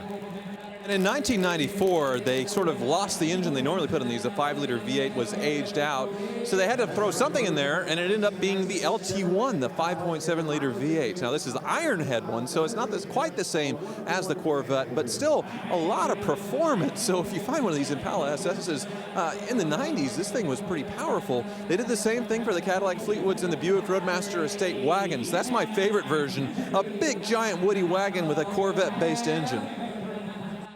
Now, according to the consignor, as we mentioned, it's got less than 200 miles on the odometer. They have gone through, changed all the fluids, gotten it ready for a car to be driven. So, you know, even though it's only got 200 miles on it, you can see it's rolling up here. It's working, so that's the important thing. And away it goes. Man, less than 200 miles on the odometer for that 1996 Impala SS. 1985 Chevy C10 custom pickup truck. So this truck was built to be a SEMA show car at one point, and you can see everything's shaved. It has a lot of the classic things you would buy aftermarket when you were customizing these trucks. No door handles, that grille goes all the way across the front, but engine-wise is modified as well. This one got the big block, the 454, so it has some performance to match the looks and that big bump on the hood. They could have also been showcasing the interior as far as what audio systems you could have got at SEMA, because you look inside, they put 4 speakers into the dash and then a giant subwoofer between the driver and passenger. So if you crank up the stereo, it's probably louder than the big block itself and will shake the whole room. Third generation of the CKs, you know, we saw how it kind of changed significantly in that second generation, became a little more squared. They call this the rounded look. It's got a little more round as opposed to the sharp lines of that second generation. You know, this is in 1985. This generation of styling pretty much came to an end in 1987 before they moved on back in 1988. But of course, this one has had all that custom work done to it. Beautifully done on top and on bottom. Love that billet grille up front. Really nicely done. Yes, completely shaved doors and the rear. The taillights in their normal spot are gone, and down where the bumper would be, which is completely deleted. Chip Foose wheels look great on this thing, lowered ever so slightly, and also the instrument cluster has been completely relocated on this thing. It's centrally mounted, sort of like an older car. So they did say that there's an odometer discrepancy on the Carfax, but, well, the original instrument cluster is long gone on this thing. I don't think it matters. Yeah, custom air ride suspension, those 20-inch wheels and tires, and of course, you know, that beautiful orange paint. I'm not going to call it hugger orange, but it's pretty close. It really just stands out up there.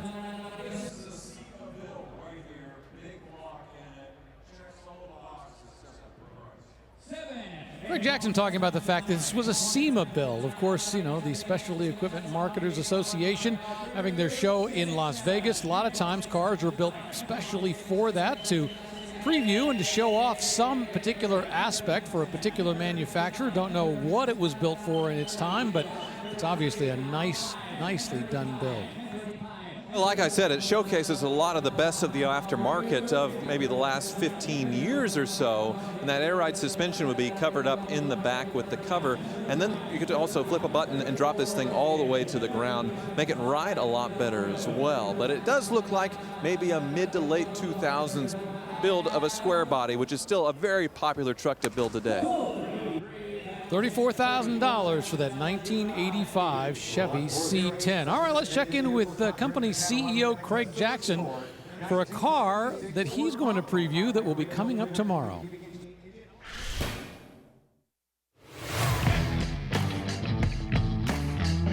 We have a 1958 Chevrolet Corvette Custom.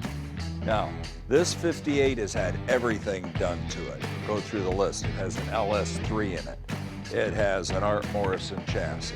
It has C7 suspension underneath it. Ride-Tech coilovers to adjust the height. Ultimate headers on it. It has an electric hood actuator. Now, as you look under here, the valve covers, the way they did the injection system on it, it looks very stock. Around this whole car, the leather interior inside, very custom. The list goes on and on. It looks very stock, and that's really what a resto mod should look like. It is truly a fantastic build.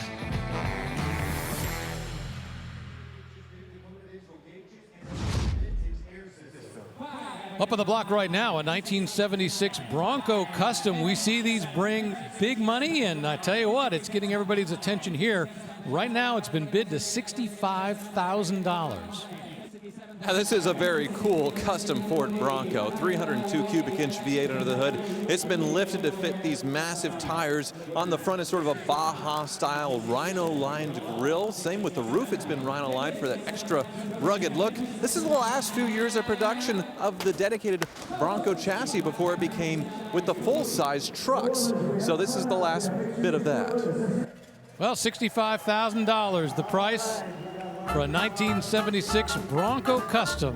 Away it goes. We'll be right back here in New Orleans.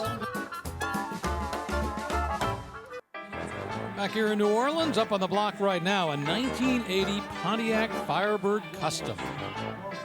Well, not every Firebird was born a Trans Am. This one has the Formula graphics on the bottom, and it could have been a V6, it could have been a V8, but this one, well, it's Ellis swapped. It has a modern 5.3 liter V8 under the hood, and you can see since they have the Formula graphics, there's no screaming chicken on the hood. It's completely bare there. They did put the Firebird logo on the C-pillar with this custom, and they did do the snowflake wheels, so there is a few Trans Am stuff on this, but none of the usual Trans Am graphics.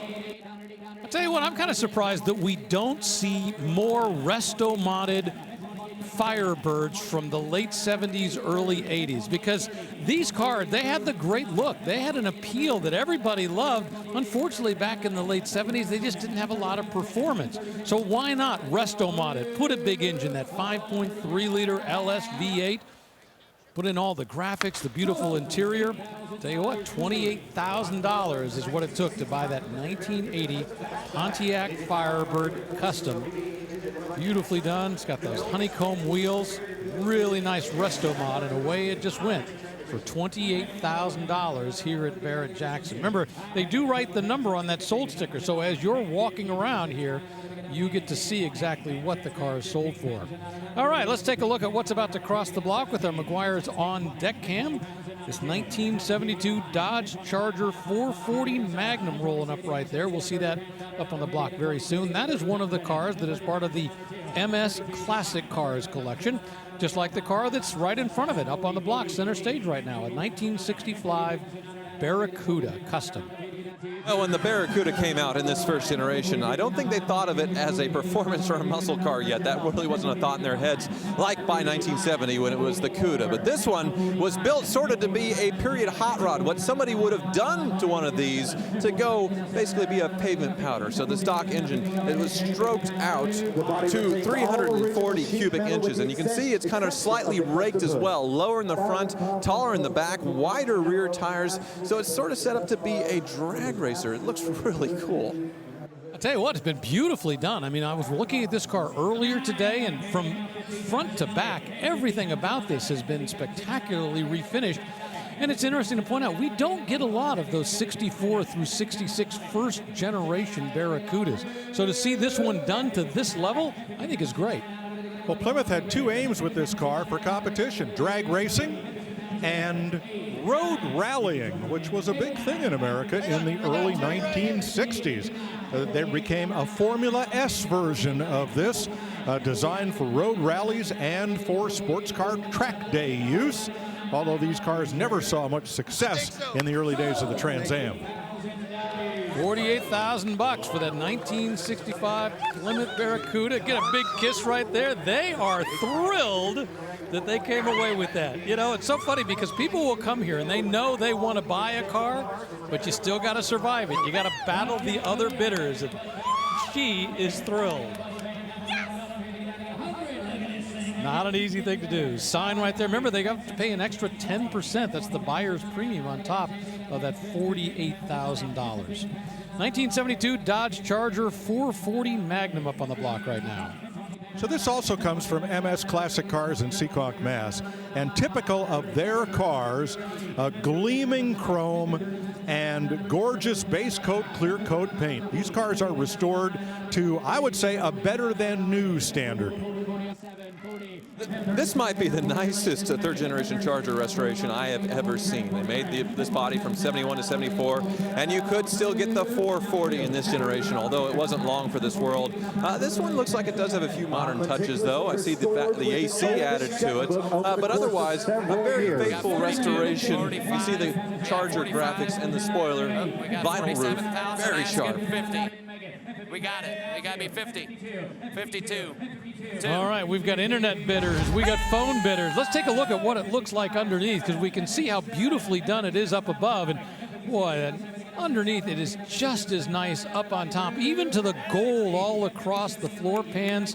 Fresh exhaust, nicely painted rear end, really gleaming aluminum on the steel on the gas tank. Just a nice finish, top and bottom on this one. This car reminds me of what longtime Barrett-Jackson consignor restorer Patrick Pogrant from Phoenix often said. I said, your cars are over restored. He said, yes. He says, my customers like them that way. And that kind of became his mantra, and it's evident here as well. Over restored, nicer than new, $70,000.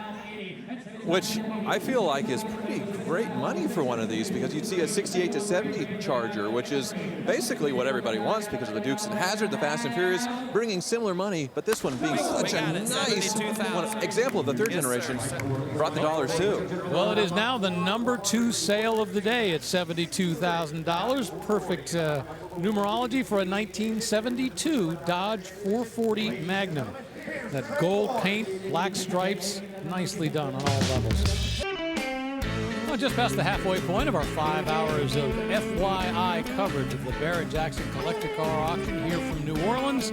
Plenty of people on hand, plenty of bidders ready to see if they can finally come home with maybe the car of their dreams. And no shortage of great stuff crossing the block, like this 2005 Bentley Continental GT. Yes, this is the fourth one we've seen cross the block today, but I think it might be the nicest. Only 24,000 original miles of this early Bentley Continental GT with 200 mile per hour top speed, thanks to that W12. And this one has a few special options. It has the Mulliner package, which you can see has the special wheels with that extra little bit of bling there, and the interior also quilted leather. So low mileage and very nice spec.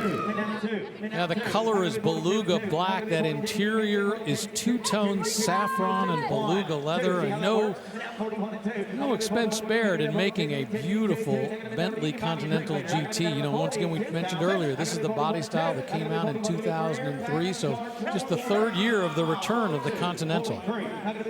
So there's items on the car card and on the windshield to try to add confidence to the bidders, like the mileage, only 24,000. Like the vehicle history report that's clean, and 26 service records that come with this car. $42,000 for those folks right there for that 2005 Bentley Continental GT. Up behind it, how about a 2006 Porsche 911 Carrera S Cabriolet? This is the first year for the 997 chassis version of the 911. Its predecessor, the 996, was the first liquid-cooled production 911. The engine stays in the back. The horsepower goes up. This is the Carrera S, so it's the upmarket, and it's a drop-top cabriolet. It has under 6,000 miles on the clock, so it's been well preserved, and it received new tires last year. Yes, the S is the extra performance. It's not the 4S, so no all-wheel drive, but the 997, the second generation of the water-cooled Porsche 911. Porsche purists hated it when they went away from being air-cooled, and they hated the headlights even more. They called them the runny egg headlights on the 996. So they mended a lot of fences with the 997 with its body style, where they brought back the proper rounded headlights, and it is a gorgeous car. The S wheels I also love on these, that split 5-spoke.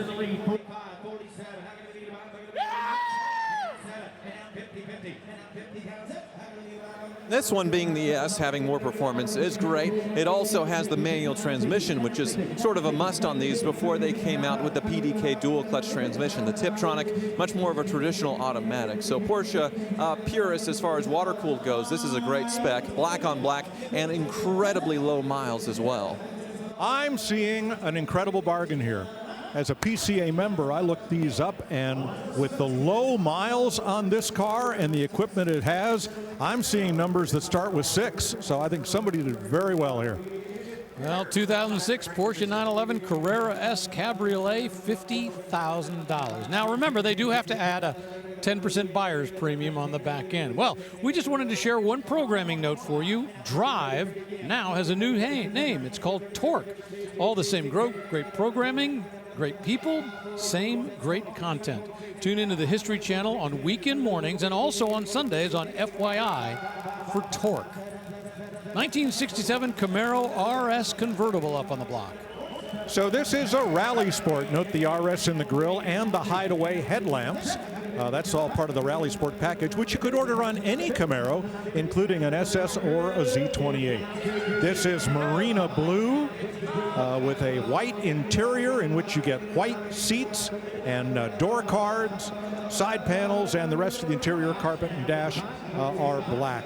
Convertible top with a white boot, and this one has received the optional D80 spoiler package. 327 V8 under the hood, 210 horsepower. Some good options on this one too. You have factory air conditioning and factory power steering in a 1967. I imagine that's pretty unusual. And this was the factory color, that Marina Blue. So whoever ordered this one, I think they did a great job. Yeah, and realize, I mean, this was Chevrolet's attempt to counteract the Mustang, come back with a beautiful car, really, I think, much more advanced in design, especially underneath than the Mustang. Well, one thing you'll see on here you won't see on any Mustang, and that is the column shifter. Yes, Camaros, most all of them came with bucket seats, but the floor shift was optional. Not so on the Mustang, where every Mustang built got a floor shifter.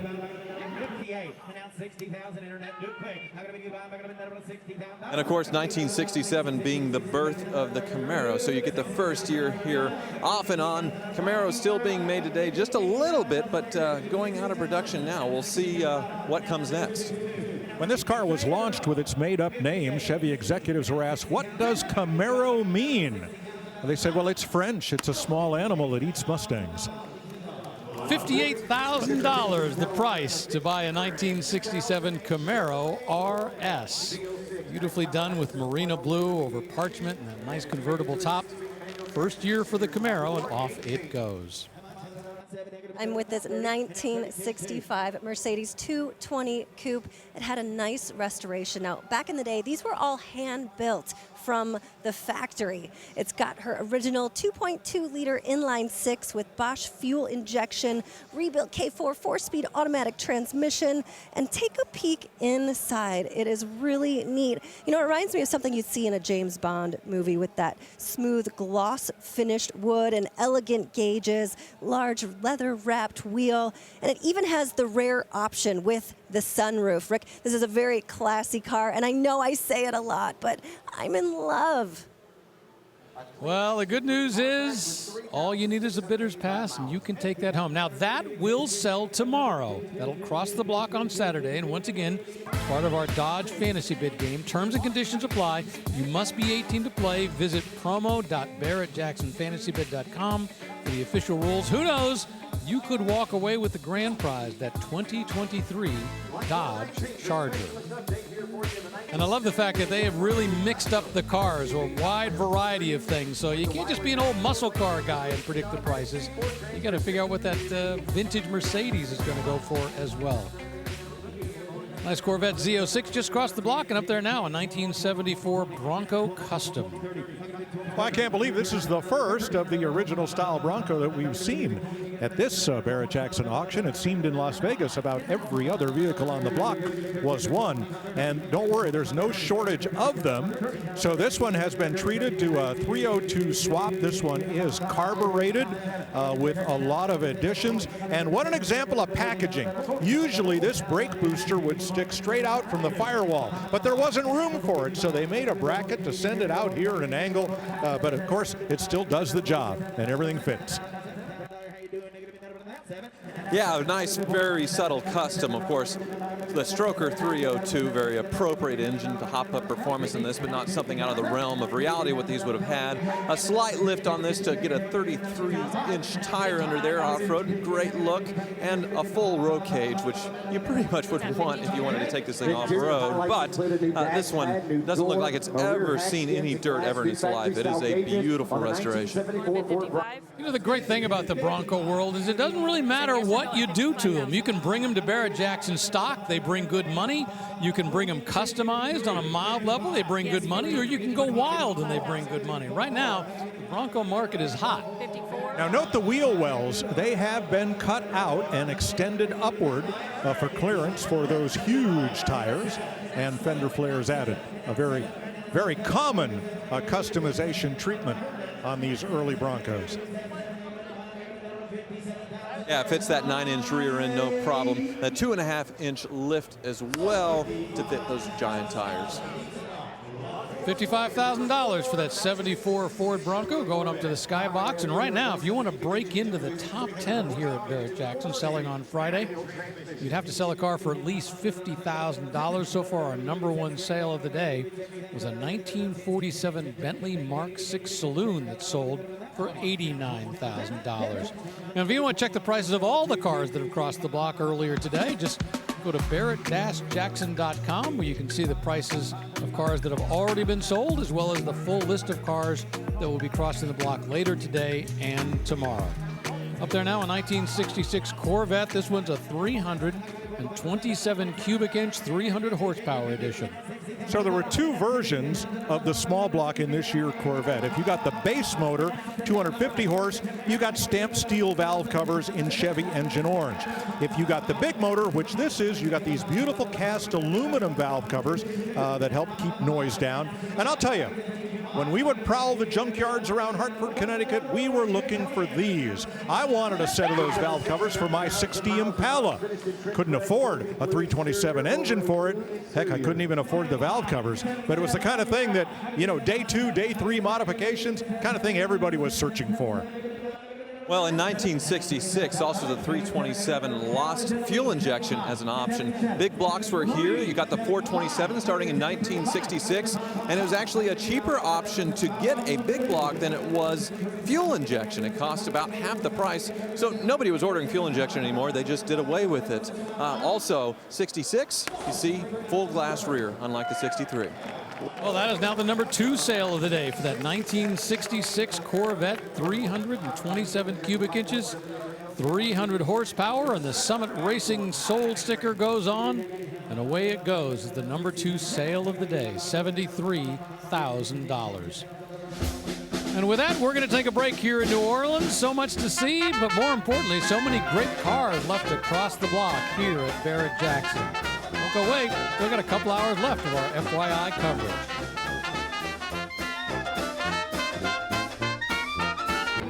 Back here in New Orleans, our inaugural visit for Barrett-Jackson. The first time we've been here, but boy, we hope it's not the last. Up on the block right now, a 1969 Chevelle SS 396. Now this one, the consignor points out, is a recreation. Looks like the real deal, but it's been built up to look just like this. Yeah, it would certainly fool me. You see the very stock-looking 396 under the hood there. It looks like it's fresh off the restoration as well. All the proper badges. You got the Chevelle badge, the SS in the grill. We wouldn't know necessarily because I believe 69, the VIN wouldn't tell you if it was an SS or not. It was an option, so you can't really tell without some other documentation whether it was a recreation or not. Well, they did the easy things, the emblems and the stripes, and they did the hard things like the gauges, the round gauges in the dash, as opposed to the horizontal speedometer that was on lesser Chevelles. So why would you do this? Well, for quite a while, SS 396s have been quite expensive cars. So you have a lesser Chevelle that might have been born with a 6 or an 8 cylinder. We know this was an 8 from the VIN.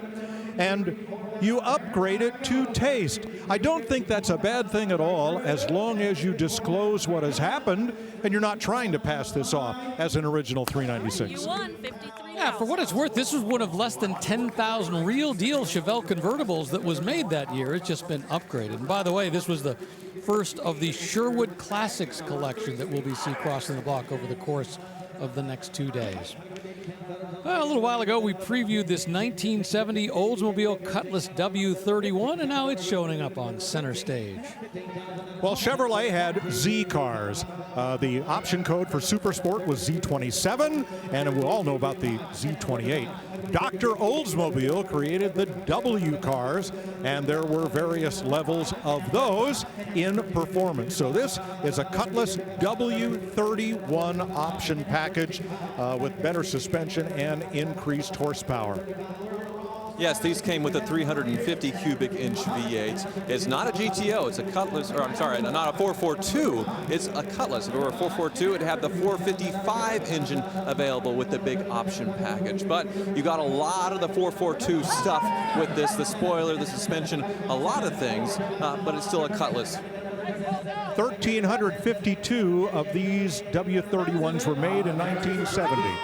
Why? The insurance companies were starting to get in the middle of high performance, and they were surcharging the big engine cars. So this not being a 442 and being just a Cutlass two-door hardtop should have resulted in a lower insurance premium for its owner. And you know, not everybody needed a big block. They were thirsty as well as they were powerful. So a car like this served the needs of a large number of buyers in the early 70s before performance was a bad word in Detroit. It certainly looks every bit of the part as well. And under the hood, that 350 got a bigger cam, and it's fed air through the hood. You can see the hood. Also, the dual exhaust out the back. That's how it would have been with the W31 package. The spoiler, the stripes, looks like a 442 to me. Well, that's it exactly. It had great performance, and as you drove by people on the road, they didn't really look that fast to see whether it was a 442 or what it was. It looked like a performance car, and it drove great as well.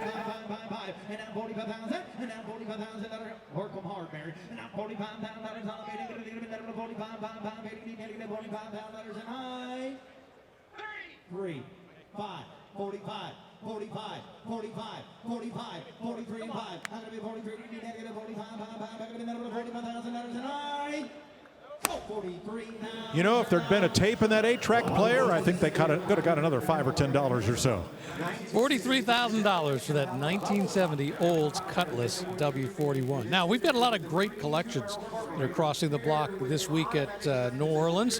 One of them is the Dennis Collins collection, and the director of consignments for Barrett-Jackson, Mike McCullough, got together with Dennis to preview.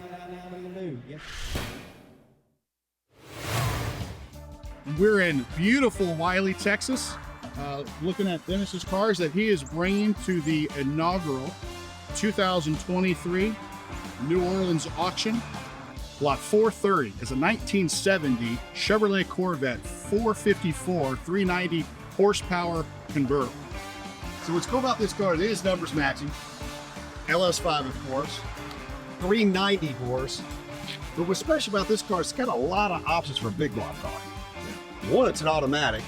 We used to hurt them, but it doesn't hurt them anymore, does it? Not at all. This car's got a ton of options, and it is numbers matching. All right, well, let's jump off to another one that's extremely rare racing. 1970 GTO convertible, Ram Air 3, 4-speed, one of 174. Like you said, 174 of those built, right? I believe the experts in our conversation, the experts believe around maybe 24 of them had factory air conditioning. But here's what's great about this car. Not only is it that rare, one of 24, color combination is very unusual. Baja gold top, Baja gold parade boot with sandalwood interior. Last but not least, here's a car that I special ordered myself. My choice was get one of the 300 Black Ghosts or get one of the last call jailbreaks and special ordered myself with my options. Well, I went with the last call jailbreak, and here's why. I got a one-off car. Yeah, not a one of 300 cars. It's Ghosts are fantastic, but if you want one-of-one car that I actually ordered, picked it up, traded it here, it's got 11 miles on it. So what's special about this car, as I said, this is a last call car, which means these are built at the very tail end of production. And by the way, production's over. That's it. They're done. Okay, they're done. And here's what else you want to see. You want to look at this badge. You want to see if it was one of the last ones built. Of course, you got a last call badge. So there you have it. This is our selection for Barrett-Jackson. This one runs on Friday. GTO runs Saturday. Challenger runs on Saturday. Now let's go get some lunch. You hungry? Absolutely. Let's find out one of these cars, the air conditioner working in it, and let's jump in it. Okay. Hello and welcome to the world's greatest collector car auctions. It is the inaugural Barrett-Jackson New Orleans auction. First time we've come to this city, and boy, what a great event we've had so far. Lots of great stuff crossing the block, and I expect it to continue as the day goes along. Remember, this is Friday. Tomorrow we come back. 5 more hours of coverage on the History Channel, but right now we're in the thick of it all with a 2008 Bentley Continental GTC convertible. Beluga over Magnolia is a fancy British way of saying black over white interior with the 6-liter W12 and all-wheel drive. This one's been enjoyed for just under 70,000 miles. And beautiful drop-top Bentley. Look at the burled wood, the gorgeous leather. MSRP on this car new was over $212,000. Yeah, and it's got plenty of performance. I mean, rated at 600 horsepower, the 0 to 60 on this was just over 4 seconds. I mean, think about that. We could never have comprehended 20, 30 years ago the idea that you would have a car with this much weight and this much luxury that could do 0 to 60 in just over 4 seconds. Just a beautiful, luxurious, glamorous convertible selling here for about 23% of its original MSRP. And you think about it, 15 years old, and it looks like a brand new one coming off the floor. And as I mentioned before, the valets will still park you up front in that. All right, from one extreme to the other, from the ultimate in luxury to what was an econo machine back in 1969, although this one with some performance. This one is a Chevy Nova. Well, when Chevrolet redid the Nova for 1968, they gave it the subframe of the Camaro, which had been introduced a year earlier, and made it a much better handling and more purposeful car. This is the 2-door sedan, so it's the base version, but it's also the lightest and stiffest body version, and this one has been given a 396, 375 horse big block engine. These were very popular in the stoplight Grand Prix at your town and mine growing up. And this one is a Canadian car. So according to the consignment, in this case, coming from the Sherwood Classics collection, GM of Canada Vintage Vehicle Services has authenticated this one. Well, then I'm all in on this because it is said to be an original 396, 375 4-speed cars, and there were not many of those. And the fact that it comes from GM of Canada means that its provenance is fully documented. Vinyl tops, very popular in the late 60s, early 70s at General Motors. And of course the SS Supersport badging, rally wheels with trim rings. Oh, what a sharp presentation. Great performance, 375 horsepower. It's got the 12-bolt rear end. Now, the important thing to point out is this was all designed about going in a straight line fast. This was not about cornering performance. It could do it. I mean, you know, this chassis underneath was the same one essentially that the Camaro was based on. But at the same time, this was designed for going in a straight line fast, not going right and left. $43,000 for that 1969 Chevy Nova with that GM of Canada Vintage Vehicle Services authentication. Next up, the first of the Dennis Collins collection, a 1970 Corvette. This is a 454 cubic inch big block. Well, you know it's a big block from the hood. Beginning in 1967 with the last year of the Stingray, General Motors used a special raised hood to denote the big block cars. And this one kind of evoking the Mako Shark 2 theme that the C3 Corvette was born with. It still has its chrome bumpers front and rear. In 1970, said to be the highest performance year for muscle cars before or until very recently. This one with the 3-speed turbo Hydromatic backing up that 454 cubic inch, 390 horsepower engine, the largest cubic inch engine ever put in a Corvette by the factory. Base price for this would have been just under $5,000. Interestingly enough, it cost less to buy the convertible than it did to buy the Sport Coupe, because essentially you were popping an engine on top. Our friend who consigned this car is one of the staples, absolute best people in the collector car world. Buy it with confidence. You might get on Coffee Walk. Who knows? Let's get her sold. You got 50? Yeah, 50. Dennis Collins, well known to Barrett Jackson patrons and others in the collector car hobby. And very, very nice presentation here. And yes, 1970 is the year. You want big engines, you want the highest performance level, the pinnacle, at General Motors at least, is 1970. And going back to the pricing, you know, it was just under $5,000 for the base price. It was only another $289 to get that 390 horsepower engine. Now, it doesn't seem like a lot today, but you have to remember, I mean, that was a big percentage of the price of the car back then.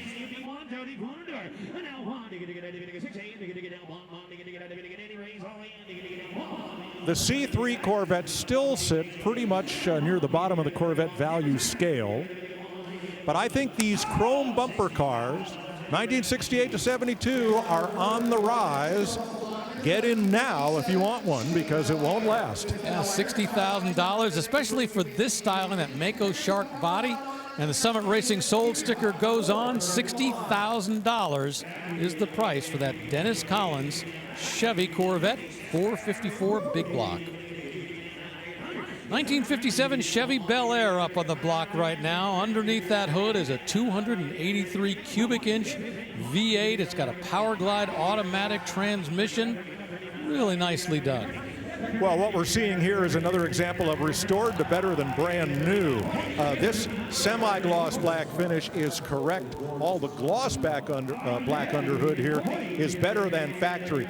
Look at these clamps that are used for the hoses. They are very simple squeeze clamps because they're very fast to put on the assembly line. You've got your dual quad carburetors on your aluminum intake manifold. The generator on this car serves two purposes, because the shaft continues past the generator and it also turns the power steering pump. That's the way they did it in 1957 at Chevrolet. This, to me, this is a blue chip collectible $75,000 Bel Air. Let's see what the bidders say here in New Orleans. Currently at $44,000. Looks great up above. Let's see what it looks like underneath when it went over the chassis cam. We talked about that 283 cubic inch engine. There you see the oil pan for it going back through the transmission. Oh, nicely done. I love the fact that it's got that kind of that oxidized paint that has that dull color to it. They haven't tried to over prep it underneath, which I think is really, really nice.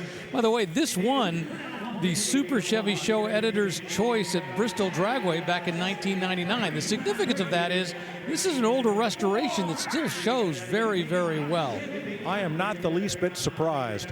Where does the gas go?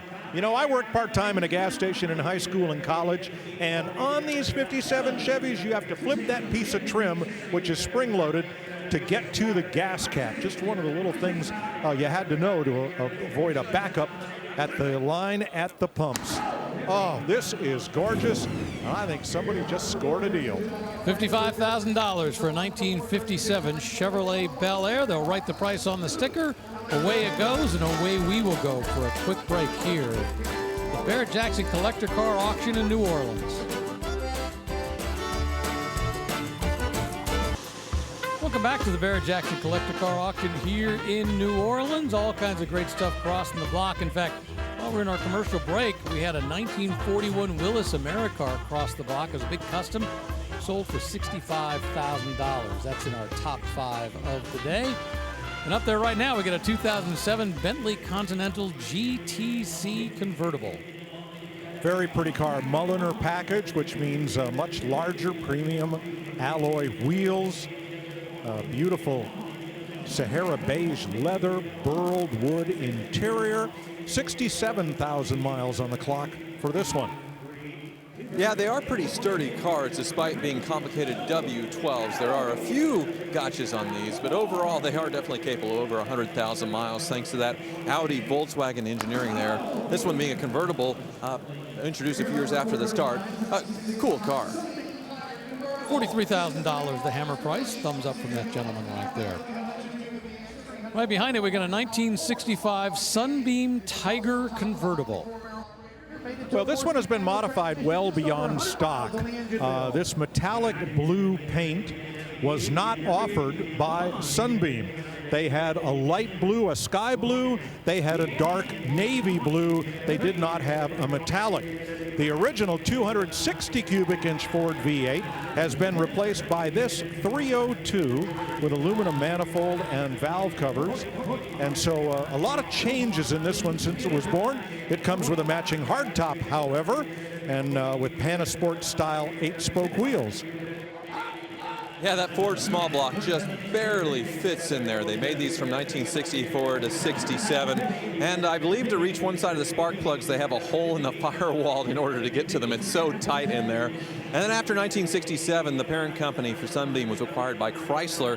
They didn't want to have to figure out how to put a Chrysler V8 in this thing, so they just discontinued the car. Well, they did continue it for a while, but they took away all the Ford badging for the engine, both inside and on the trunk and on the fenders. Now, this car's cousin was the 4-cylinder Sunbeam Alpine, and it's possible to put a V8 into an Alpine. We call those Algers because they're not really Tigers, but there's a group called the TAC, the Tiger Authentication Committee, that will look at your Tiger and they will certify it as being original if it is. And of course, Carroll Shelby did have his hand in the birth of these things, but unlike the Cobras, these were not built in the United States. They were built over in England. He got a licensing fee, so he was a part of it all, but not the way it was with the Cobras. $50,000 for that 1965 Sunbeam Tiger convertible with the much bigger 302 cubic inch engine underneath the hood. 1968 Camaro Custom up on the block. Well, you can tell a 68 from a 67 coming. It doesn't have the round parking light turn signals. It has these oblong or rectangular ones. And there is no vent window on a Camaro from 1968 on. These had what is called astro ventilation. This one has been treated to a cowled induction hood that it was not born with, and that's just the start of the customization here. Yes, it's got a 383 stroker under the hood with all the jewelry on it, very nice and chromed out, and then beautiful paint job as well, sort of a steel metallic that you couldn't have gotten on a Camaro in the period. But it's all been completely modernized, a nice custom Camaro. Automatic transmission, 373 rear, aftermarket suspension and gauges and wiring harness. Roughly 4,800 miles on this one since it was completed. Sparco road racing style seats to complement the D80 spoilers front and rear. You know, Mike, I like the fact that it's got nearly 5,000 miles on it since it was built. It's been run in. People know if you buy it, it works. Because I know if anything wasn't working in that 4,800 miles, there were probably a few things they had to tweak and fix and change. So the fact that they've got nearly 5,000 miles on the bill, to me, makes it more valuable. And all the modern touches certainly help with the reliability when it comes to driving as well. The MSC ignition, and then with that 383 stroker, you can stop as well because this one has 4-wheel Wilwood disc brakes. Also modern stereo in there and gauge pack. Looks really sharp. And they've also installed a lot of sound deadening Dynamat in there as well. So if you've got a big rumble under the hood, you're not hearing it quite as much, not hearing all the road noise. Well, this has worked its way into our top 10 right now.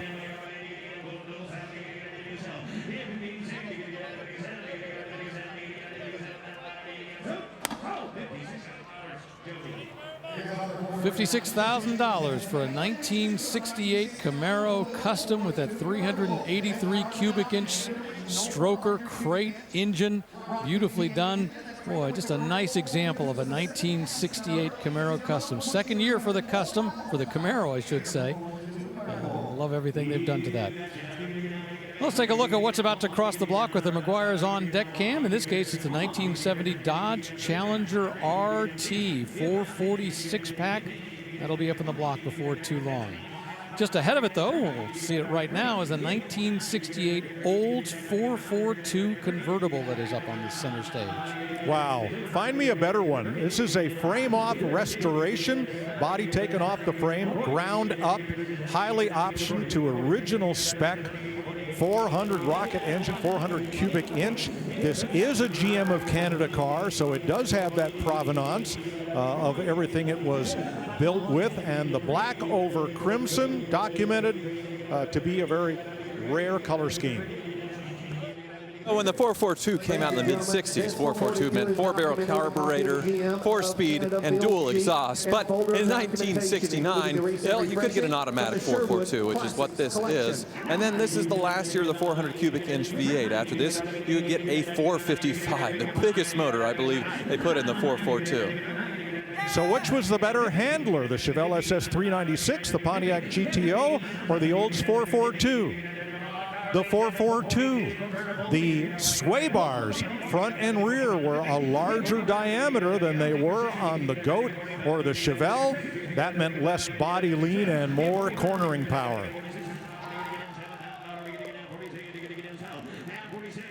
Yeah, you were certainly spoiled for choice in 1969 when it came to GM of what you wanted on one body. The 442, certainly one of the better looking ones. I think the GTO with that split nose and the urethane front bumper is an awesome look as well. But I'd probably have a 442 over a Chevelle, most certainly. Got an internet bidder involved. You see those folks off to the right. They're handling the internet bid for Barrett-Jackson. So as the numbers changing, they're letting the auctioneer know that. And in this case, you can see they're working on behalf of their bidders, saying, come on, close it out. Oh, my, got to win. Black is often the hardest color to paint on a collector car because a gloss black will show every single flaw, fly speck, you name it. And yet this looks just gorgeous. Very, very well done. $53,000, and as we mentioned, that was had internet bidders involved actively, and that's exactly who came away, $53,000. Well, we just wanted to share with you a programming note. Drive now has a new name. It's called Torque. All the same great programming, same great people, same great content. Just tune into the History Channel on weekend mornings and also on Sundays on FYI for Torque. 1970 Dodge Challenger RT up on the block. So 1970 was the first year for the Dodge Challenger, as it was for the second generation or third generation Plymouth Cuda. This is top banana yellow over a black interior. The performance hood is a factory option. So is the rally gauge cluster, and those side stripes were standard on the RT, which stood for road/track, giving this car kind of a dual purpose aura. Yes, this one may not have the Hemi, but it does have a lot of the other great options. RT 446 pack, a great Mopar color, top banana. This banana must really split, huh? You've been waiting all day to say that, I know. Very, very much. I rehearsed that for days.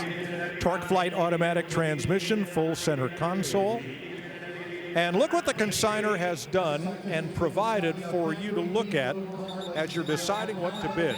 There is the trim tag. To the left of it in silver is the VIN tag.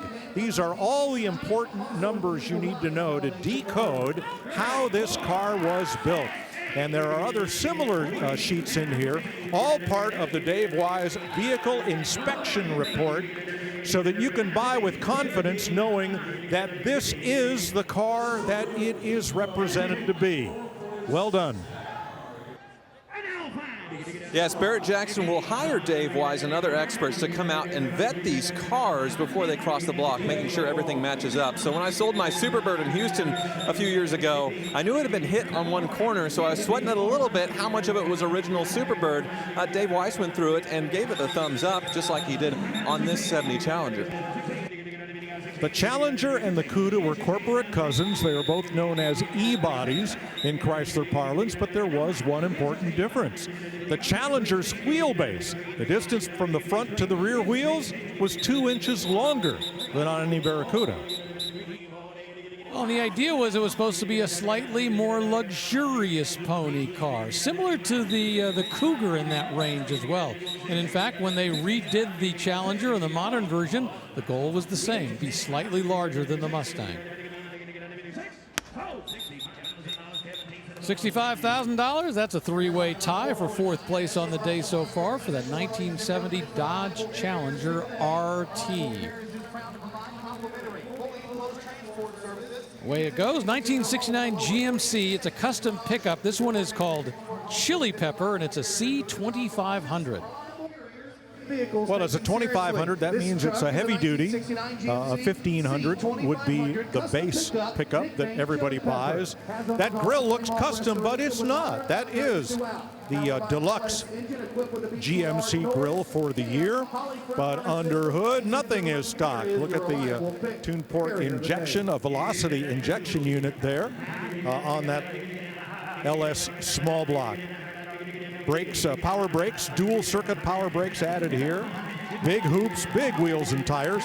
Kind of a take on the Bonneville salt flat or kidney bean style wheels on a short bed slammed pickup. Well, let's take a look underneath with the chassis cam, see what it looks like. Remember, they've got an LS engine swap that they've put in there. That's exactly what you see right there, that 4L60 4-speed automatic transmission. Boy, nicely done all the way. I like what they've done with the mufflers. They painted that same flat black. Boy, just a very, looks like a fresh build. At the very least, it doesn't look like it's been driven very much since it was rebuilt. Yes, it says in the description the build was completed in August, and we only have test miles on this thing. So this restoration is brand new in the wrapper, modern LS engine, perfect custom. Well, I hope you like red, because not only the paint and the seats and the carpet and the headliner and the steering wheel and just about everything but the bed liner and the bed on this, and the chrome is red. Well, it earns its name Chili Pepper then. This is a show truck that you could take and win any kind of award. It hasn't been shown yet, I would imagine, if it was just completed in August, so you're the guy that gets to go and collect all the trophies after you buy this thing. Well, you know how GMC advertises their truck as professional grade? The rumor started that even though they're built on the same line, that the sheet metal in GMC trucks was thicker than it was on Chevrolets, and they'd be more durable, heavier duty, and longer lasting. Baloney. They come on the same line, and that truck is halfway down the line before it knows if it's going to be a Chevrolet or a GMC. And it's interesting that rivalry continues to today. Of course, GMC, you get the luxury Denali with their trucks, and Chevy, well, they don't really get that with their Silverados. They have some high trim ones, but now GMC gets a nod of extra luxury than a Chevrolet. Getting some love here in the room. You got bidders up in the skybox, bidders on the floor, currently bid to $75,000, and that's what it sells for here at Barrett-Jackson on Friday in New Orleans. That 1969 GMC Custom, nicknamed Chili Pepper. All right, 1966 Chevelle SS. Now, note something really cool about this, and that's the firewall. It's body color. On most Chevelles, it is black, and that's what made this fellow recognize this car. Terry Childers and his family drove here from Hickory, North Carolina, just to see this car across the block. Why? What now? I've been here. Why did you come to see this car run? I built it, and I built it 23 years ago, and I just wanted to come down with some friends to see it, you know. So it wasn't your car, but you built and painted it, and then did you lose track of it? No, the owner that had me to build it is a good friend, and he sold it back 7 years ago to this man that's got it down here now, and we all just, a whole bunch of us just decided to come down and, you know, do it. So does the fellow you did the car for want to buy it back? Yeah. He wanted to buy it back. He's probably bidding on it right now. All right, we'll see if he's successful. Terry, welcome to Barrett-Jackson. Thanks for being here.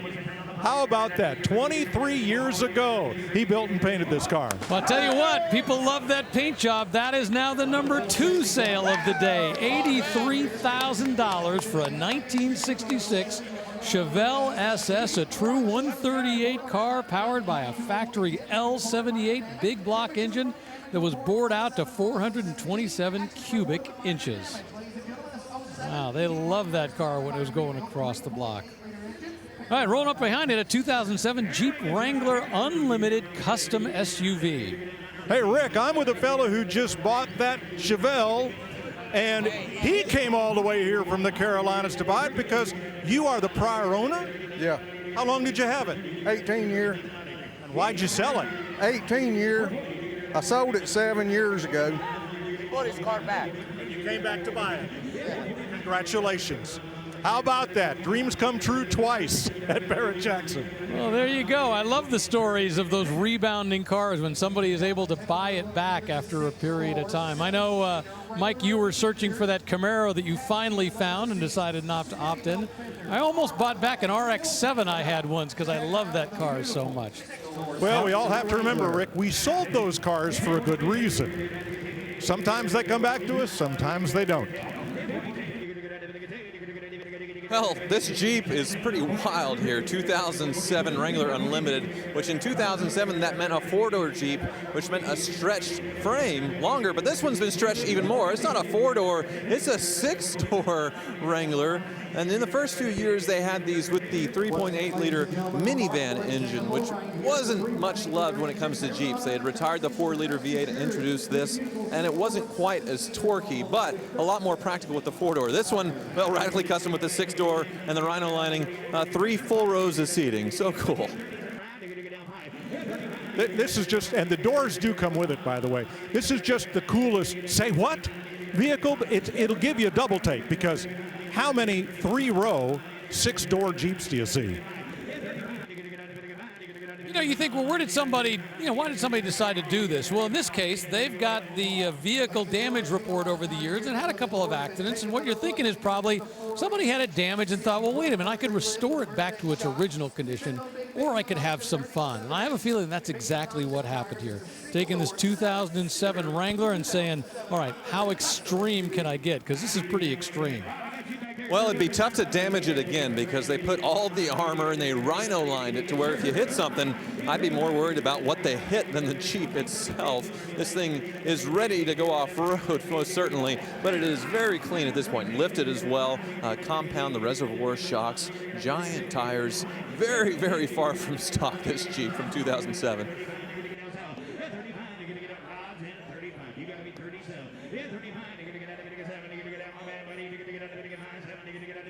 And I love the fact that on the audience side, they have all the doors removed. But if we can send the camera around to the other side of this Wrangler, all the doors are still on. So you want to see what it looks like without doors, you go to that side. You want to see what it looks like with doors? Well, you go to the driver's side. $35,000, hands in the air. Congratulations all around for a 2007 Jeep Wrangler Unlimited, a 6-door edition. 7-seater, beautifully done. We're going to take a quick break here in New Orleans, but there are so many great cars left across the block in our FYI coverage of the Barrett-Jackson Collector Car Auction. Here in New Orleans, up on the block right now, a 1969 Pontiac GTO. That color is midnight green. Yeah, very seldom seen color. We see the Verdoro green quite a lot, but it has a lot more gold in it than this. Very sharp looking. 4-speed, 12-bolt rear end, 400 cubic inch, single 4-barrel. This one has air conditioning. It's been treated to a Hurst T-handle shifter to stir that 4-speed. rally wheels with trim rings. And there's that Endura front bumper that Tyler was talking about. Yes, the split front bumper, Endura front bumper rather than a normal chrome bumper. And you have the Ram Air up in the hood feeding the V8 engine. $45,000. Hideaway headlights were optional. This car did not get them. 1969 Pontiac GTO rolling away. Up on the block now, a 1966 Chevelle SS 396. Well, this one out of Texas. Again, big rally wheels with trim rings. And not a fresh restoration. This car with showing a good bit of patina.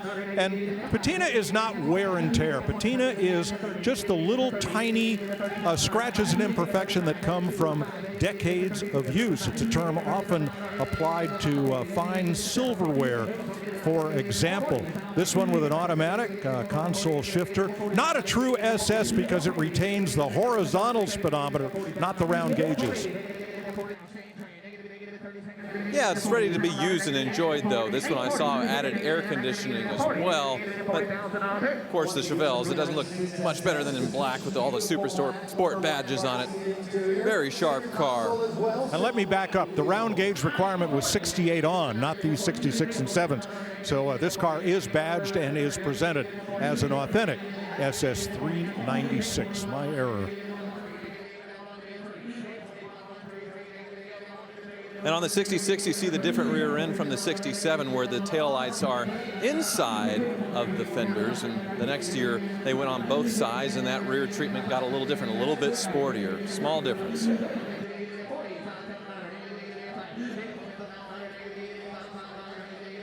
Got bidders up in the skybox, bidders down on the floor. You notice the bidder assistants. Their job is to connect up with the bidders, making sure that the auctioneer, who is a long way across the room from where those bidders are, knows every time the bid has been changed.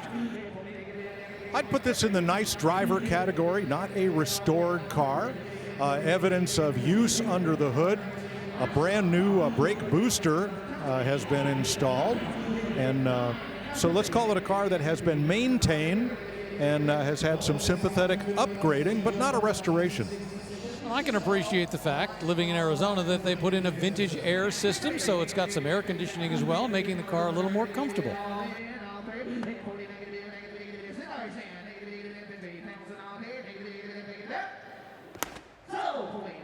Came close to 50, $49,000 for a 1966 Chevelle SS 396. Congratulations to the folks up in the skybox. Remember, they'll sign the paperwork, pay an extra 10% for the buyer's premium, and away it goes. All right, I love this one, a 1966 Chrysler Imperial Crown convertible. And Tyler, you got a special story about these cars. Yes, about 10 years ago, I had a shoestring budget, and I wanted to get a vintage Mopar, and that was the ticket right here, a 1966 Imperial. Mine was a coupe, this is a convertible. 1966 was the first year offered of the 440 in general with Mopar, and that's what the Imperial got. It got this beautiful Virgil Exner styling as well. And when I pulled up to show it to my dad for the first time, he yelled out, "The Green Hornet!" I was like, what do you mean? It was a TV show back in the day, and a 66 Imperial is what they customized. It was a Barris custom car for a TV show, and they used this platform, the 66 Imperial. Now, these cars were also indestructible when it came to demolition derbies. They were the most popular choice because of that X-frame. There was no folding in those fenders if you tried to crash them, but these cars are just so well built as well. Mine was totally original, inside and out, original paint, original interior, and they just hold up that well. A lot of them I see, including probably this one, well, maybe not. I see a lot of them with the original leather interior, and that's because they protected them with sperm whale oil in the 1960s. And for whatever reason, that made the things hold up really well. You would never do that today with current environmental standards. I just had the old owner's manual back in the day, and when I read that part, I thought, oh, well, that's why the seats held up so well. But you see the styling. It is very unique for this year. 67 was a big change in styling, but I love the look of these and that 440 engine. Yeah, 1966, you talked about the Green Hornet, the Black Beauty. That was the same year car they used, although, as you mentioned, You know, that was the hard top. By the way, you got to give credit where credit is due. Dean Jeffries was responsible for modifying that car to become the Sorry, I thought it was Black Beauty. Barris. Okay, No, sorry. they're very similar. That's right. George Barris took credit for a lot of cars that Hollywood did. Anyway. And everybody pretty much assumes if it came out of Hollywood, it was a George Barris car because he did an awful lot of stuff. Yeah, the Barris brother, he and his brother Sam, they did a lot. Transmission. It's a convertible. If you want to start a collection, you don't want to spend a whole lot of money. This thing is absolutely a bargain. Don't miss it. It's going to sell here in So this is Calypso Green Metallic. It's had one repaint in what may or may not be base coat, clear coat. But the chrome and stainless trim all appears to be pretty much original and unrestored. So again, nice driver and nice price. By the way, Tyler, it says on the car card that this is the original vinyl interior, so they are saying that that's original. And the way it goes at $23,000 for that 1966 Imperial Crown convertible. We called it a Chrysler Imperial, but technically it was just an Imperial for that year. 1971 Chevy C10 custom pickup truck.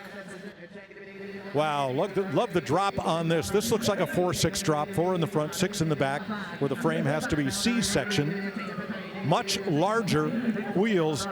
These are called salt flat wheels or sometimes kidney bean wheels, and they resemble the wheels that Hallebrand put on Indy 500 Roadsters in the 50s, made of magnesium, then aluminum alloy now. Yes, this became such a popular wheel choice initially where they were milled out of a solid piece, and now they're mass-produced. That one's made by American Racing. Under the hood is a 350 cubic inch V8, what you would find on a truck of this period, but it's certainly been dressed up when I saw under the hood earlier. And this one, laser straight body, beautiful black paint. They did a great job in the body and paint on this one. It certainly shows here on the block under all the lights.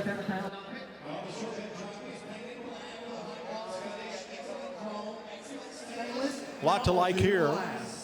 Short bed Chevy. You know, a lot of these come through with bed liner sprayed in the bed to give them a lot more usability, because all of that gleaming black paint in the bed. What are you going to put in there? You know, you're not going to load that up with trap rock or sand for the kids' sandbox. No. Very nice.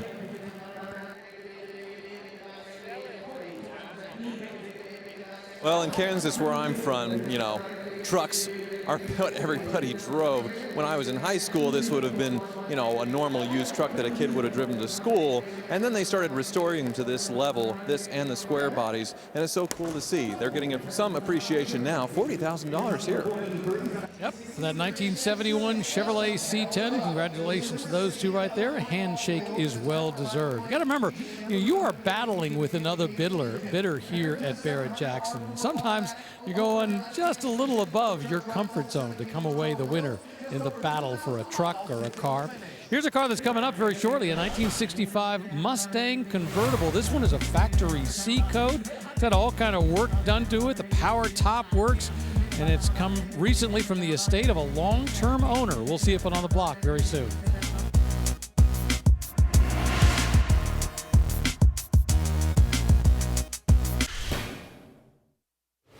I'm just outside the convention center here in New Orleans, about to go on the Dodge Thrill Ride here with Rick. What are we riding in? We got a Charger Red Eye making 797 horsepower. I've been working on my sketching skills, and I want to sketch and capture the essence of the thrill ride while we go for a run. Is that all right? I like it, Tyler. Okay. Let's do a ride.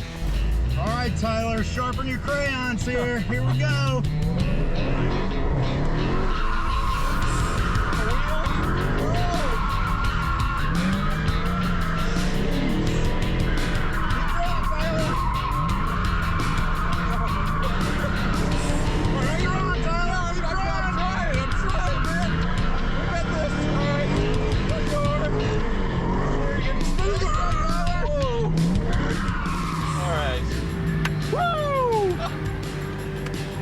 Well, it kind of looks like a Charger, but maybe it's been in a slight accident.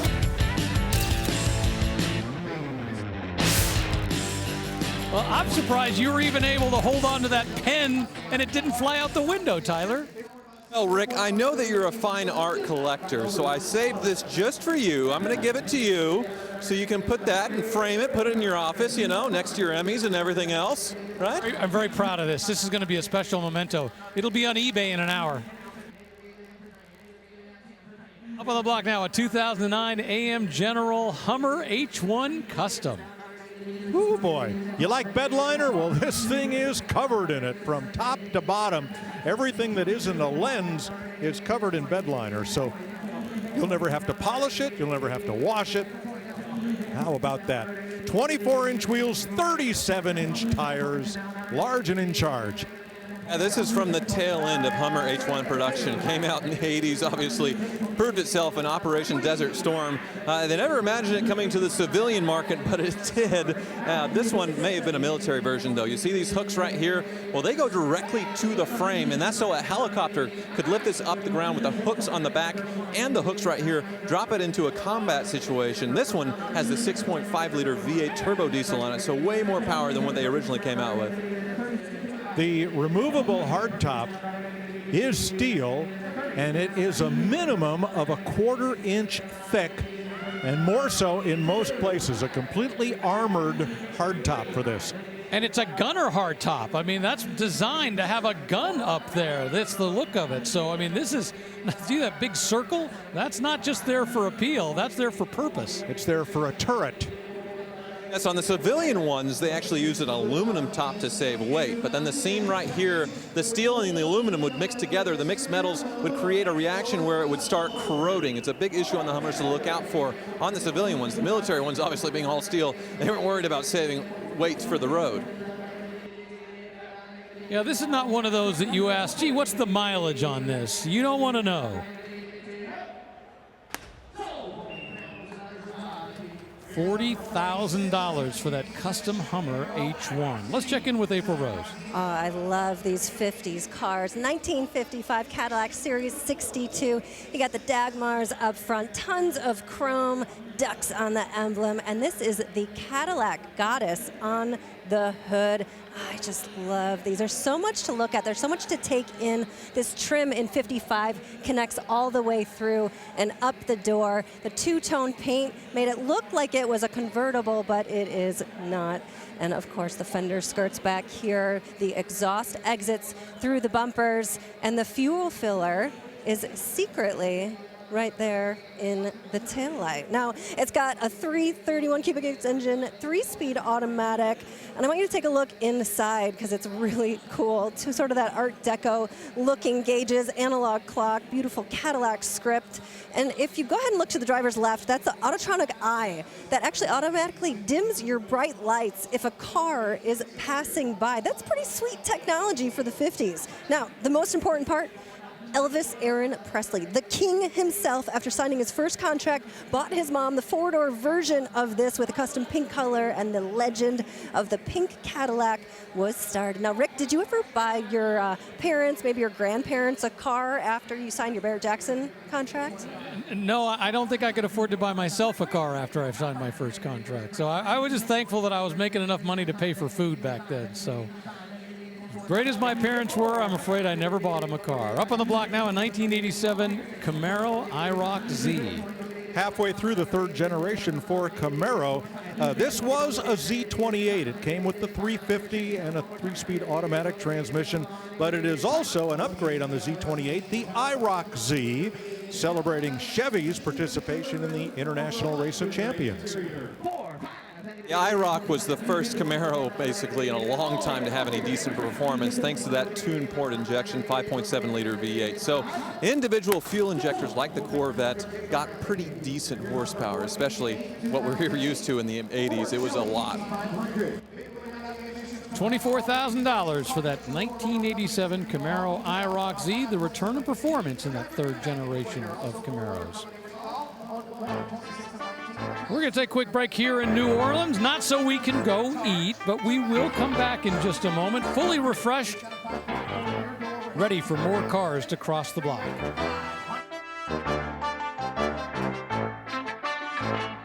Hundreds of cars, thousands of bidders, millions of fans. One stage captures them all. Consign today to have your vehicle considered for Barrett-Jackson Scottsdale, January 20th through 28th, 2024. Start at barrett-jackson.com. All kinds of stuff here in New Orleans, like this thing.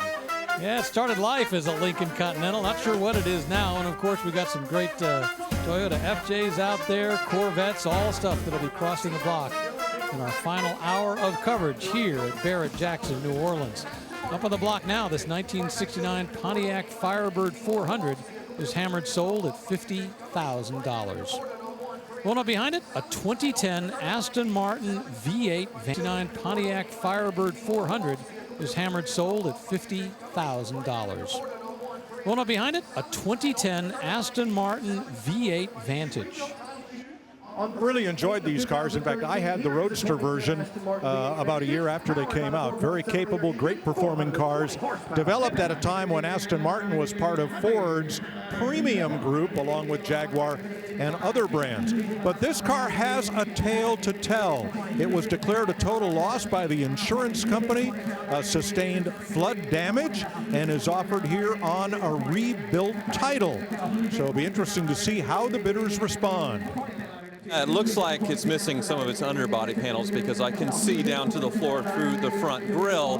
But otherwise, it looks like it's not any crumpled or any serious frame damage, at least from the naked eye. The Vantage was the smallest coupe offering of Aston Martin. And it's an interesting lineup in this time because all they offered were coupes. They didn't quite have the repeat yet with the four-door, but they had 4 different versions of coupes to choose from, and that's all they made. The Vantage was the smallest one. This one's an early one with the V8. They also did a V12 in these. We have a V12 manual selling on Super Saturday, and it should rock the block. This one, obviously, with its history, is a bargain. 28,000 miles. There was one very weird thing about driving this car. The speedometer went from 0 to max clockwise, like you'd expect. The tachometer was to its right, and it goes anti-clockwise, which is weird. The only other car I've seen that on was a Volkswagen Scirocco I had in the 1980s. I think they did it for some kind of symmetry, but I never got used to the tachometer running what is essentially backwards.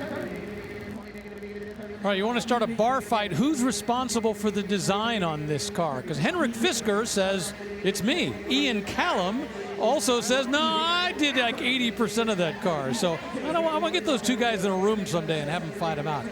Whoever was responsible, they nailed it. One of the most beautiful coupes of all time. And the Roadster's even prettier, if you can imagine that, Rick, because what forms kind of the fairing behind the headrest, the front portion of that is done in interior leather, and the rest is done in body color aluminum. Just, these are gorgeous cars. It was a lot of fun. They were good for 380 horsepower up until 2008. In 2009, they bumped it up to 420, and that's what this one has. $34,000. And the Summit Racing sticker goes on, and away it goes for $34K. All right, away it goes, and up next is a car that we previewed just a little while ago, a 1965 Mustang convertible. Well, all Mustangs, per their vehicle identification number, are 1965s. The ones that were built, though, from April 1964 until September are kind of different, and there are ways you can tell. This is a later one that was built in the 65, actual 65 model year, from September 65 on. There are quite a number of cues, but aside from that, you have your 289, you have a red Mustang convertible with a black interior and a floor shift. You're ready to go anywhere you want. This one is listed as a C code, so it's the base model 289, about 200 horsepower, versus the K code, where you got the 4-barrel at 271 horsepower, at a much lower red line, like 4,400 RPM. So it's much more of a cruiser versus the K code, where you could rev up and have some fun. Yeah, the C code was a hydraulic lifter V8, so it didn't have the rev power of of the 271 horse version. So I'll show you one of those cues I talked about, how you tell an early Mustang from a late one, even though they're all 65 model years, because the government finally decided in their borderline infinite wisdom that a model year could contain only one January 1st. So look at the gas cap. On the original Mustang, you took it off and set it up on top of the pump and hope you remembered to put it back on when you were done putting gas in. On the later 65s, it's tethered, so you can't lose it.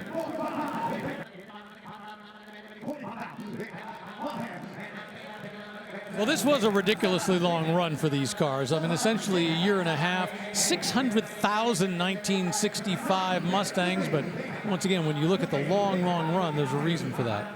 It exceeded everybody's expectations since this was born from the lowly Falcon, and it made Lee Iacocca a legend. Well, even he was nervous about it, which is where the legend comes with Carroll Shelby coming to make Shelby Mustangs, because he was very worried this was going to be seen as a secretary's car and not something the youth would want. Tell you what, solid money for a 1965 Mustang convertible, $50,000. All right, coming up, we've got a Corvette that Barrett-Jackson CEO Craig Jackson and Director of Consignments Mike McCullough want to show off.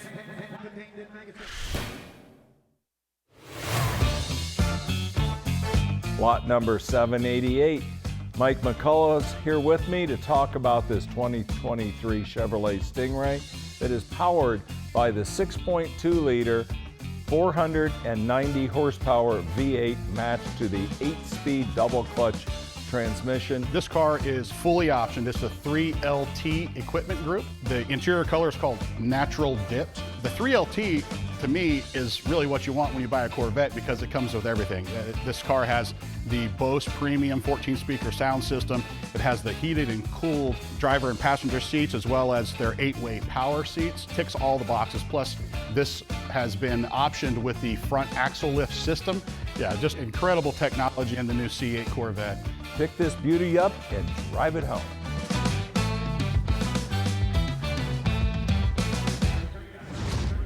Well, if you want to pick it up, you'll have to come back tomorrow because that is one of the spectacular cars we'll see crossing the block for our Super Saturday coverage here at Barrett-Jackson. Boy, a lot of great stuff that'll be crossing the block, and that is just one of them. Up there right now, a 2003 Chevy SSR Signature Series. Well, the first year for Chevrolet's heritage pickup, the SSR, with its retractable hardtop. And these are fantastic, and they are fun. This one is VIN number 19, and it's been kept in a collection ever since new and has just 4,000 actual miles. It's 2003 and 2004. They got the 5.3-liter V8, a truck motor in it, which people were kind of poo-pooing the performance on these, and you couldn't get it with a manual transmission. So for the last 2 years of production with this, they offered the LS engine, like you could get in the Corvette or the Camaro, but they didn't raise the price all that much. So if you're one of the people stuck with the first 2 years, you sort of had instant depreciation there, unfortunately, with the Corvette-powered manual transmission ones. Well, mine had the 5.3. Fortunately, it was one of the 4 that GM had heavily modified for pace car duty, so it held its value very, very well. But these are awesome. I think of all the retro-styled cars that came out of Detroit in the early 2000s, this was not the most successful in the showrooms, but I think it was one of the best. It was born on the bones of the Trailblazer. These rode well, handled well, and had decent power. I say, it was the power, I think, that was the key that helped that out. $32,000 for a 2003 Chevy SSR Signature Series. Love the color. We'll be back. Well, back here in New Orleans, just thinking about what happened in Las Vegas just a few months ago. One of the great auction moments was a perfect mix of movie stars, automotive stars, and an all-star cause. Human trafficking is a $32 billion plus industry in the United States alone. Without a place like Christie House, the trauma that these child victims face would stay with them forever. We couldn't do it, though, without people like you at events like this. bidding on beautiful cars. So please today, bid often and bid high. Well, this is the last call. Factory ordering is sold out on these, and only 3,300 will be built.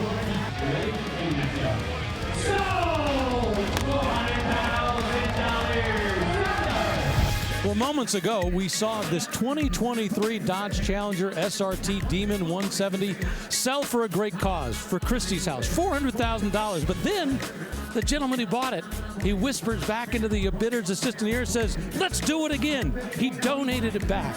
And of course, Nicole Kidman up on the block donated more tickets to her husband's show the second time around. It raised $300,000, a total of $700,000 to benefit Christie House, to help provide treatment, advocacy for kids who have been through childhood trauma.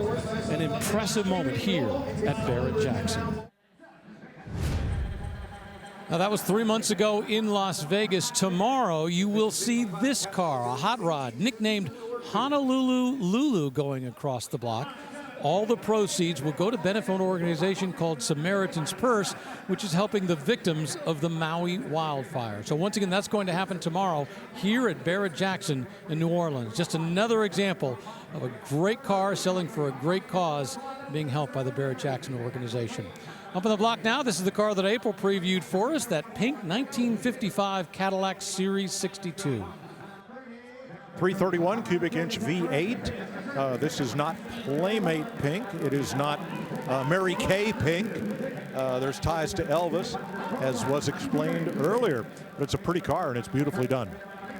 Yeah, most certainly. 1948 was the birth of the Finns with Cadillac. Harley Earl designed something to look like the P-38 Lightning, the twin-tail fighter jet. And in 1955, this year, the Finns sort of looked the same. Of course, they kept growing and growing until 59. They reached their peak and started going down in the 60s. But you can see sort of a subtle Finn here. Do you remember who Honolulu Lulu was? That car, that's charity car coming up tomorrow. She was the queen of the Surfer Girls, or so sang Jan and Dean. No idea. Is that like Diet Beach Boys? I'm pretty good in that era, and you got me on that one. So apparently I need to know my Jan and Dean just a little bit better.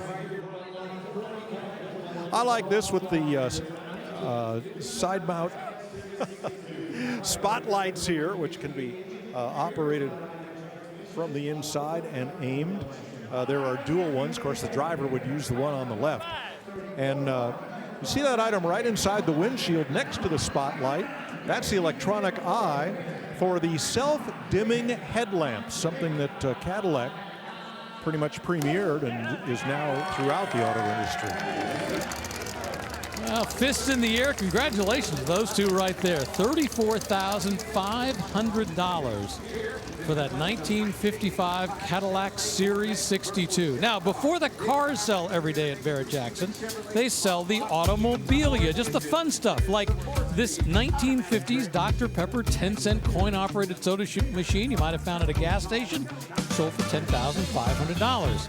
Oh, you want something more spectacular? How about a 1928 standard Red Crown Fry, just visible gas pump? That sold for $39,000. But one of the top sales of the day, oh, look at this, a 1930s Shell Oil. It's a single-sided neon porcelain, what they call the clamshell-shaped service station sign. That sold for $60,000. Just another example, the automobilia that sells every day before the cars hit the block here at Barrett-Jackson. 1985 Corvette Custom up there right now. Oh boy, Custom does not begin to describe this. Look at this big GMC blower, the two Demon carburetors that feed it. It's a blower drive service unit with the serpentine belt and the belt guard here. The just incredible Ghost Flame paint job, unbelievably gorgeous. Cool wheels, cool side pipes, a cut down windshield. And my favorite feature of this car is look how the rear window here has been recessed carrying the Stingray tail theme all the way to the back here. Wow.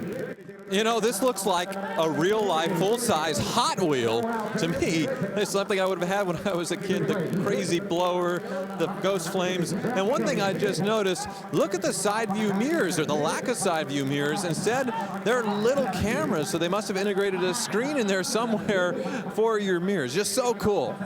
Got some Greenwood lower body side enhancement. Dennis Collins just comes up to me and says, "You got a bid on that? It matches your shirt." I go, "Yes, it does," and no, I don't. I love it for what it is. It's just not my kind of car. Don't call it a convertible. This is a roadster. You're never going to cover yourself up from the rain in this thing. Oh, I'd probably stick out of this thing like Big Bird with my height, honestly.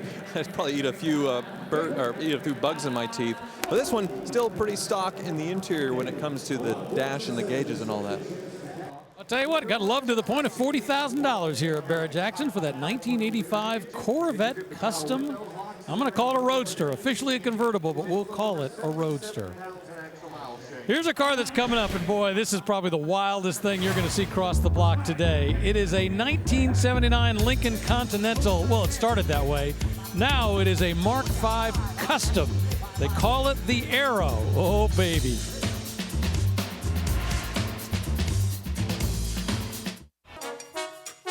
Welcome back to Barrett-Jackson in New Orleans. You want yourself a big pickup truck? How about this one? A 1989 GMC R3500 Custom. It looks like a giant Tonka toy out there, don't you think, Tyler? Oh, most certainly. This thing is really cool. The step side bed, one of the last years of the square body. And this one, big 454 under the hood and the manual transmission. So a cool spec too. The lift, ridiculous. Yeah, instead of bring a trailer, we'd say bring a step ladder. You're going to need it to get in this one. The wheels and tires are new, but the body on this shows a lot of, I wouldn't say scars, but let's just say patina of being well used. That bright yellow paint, and I mean it. You want to climb up in here to the floor? Okay. I am just shy of 6 feet tall. There is the floor, so that's a good 36 inches from the ground. Once you get up there, you're treated to a cabin with the high Sierra trim, so it's all carpeted. Upholstery is vinyl, of course, and away you go, high above the clouds of everybody else in traffic. Well, forget traffic. I suppose you could just drive over people if they weren't getting out of your way. These axles, they certainly aren't stock if you look down low. I mean, much more of a monster truck, or like Rick said, a real-life Tonka truck than something you could probably drive on the road easily. So these Mickey Thompson tires are going to provide great traction off-road. But on the highway, what they are going to do is whine and make so much noise. You're going to want your noise-canceling headphones driving this. Well, that's the advantage of having the chassis jacked up so high. You're a long way from those tires. The great thing is if you need to work on the exhaust, you don't have to jack it up. You can literally almost walk under this thing to do any chassis work on it. Yeah, no lift required. You're right.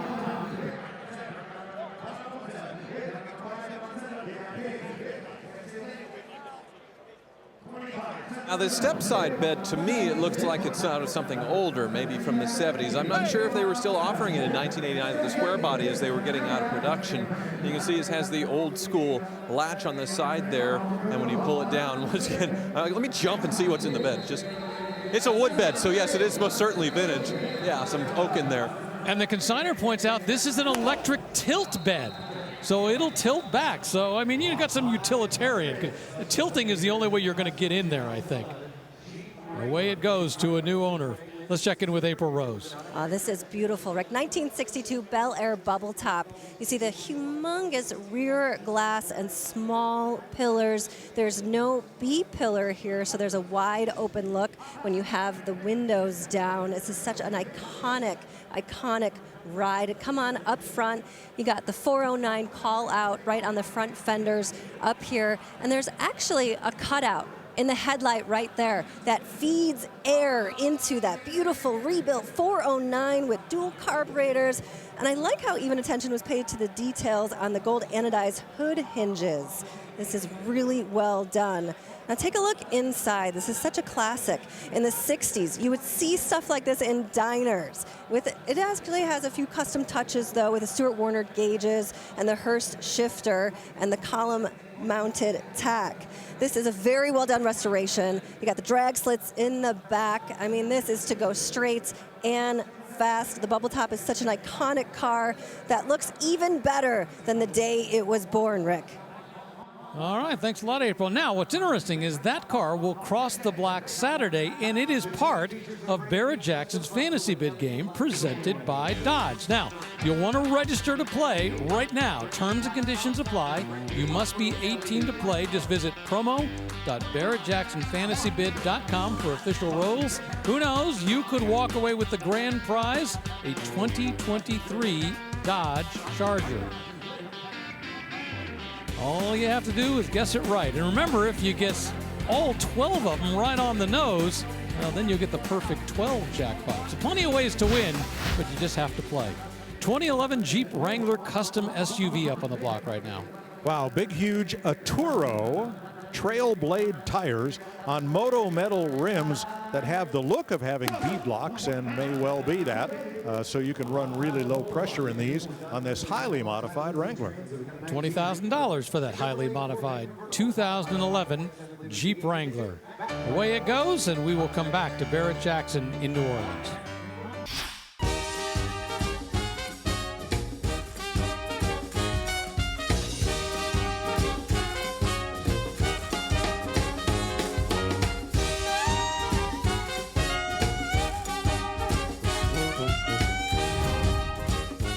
Gotta love music of New Orleans.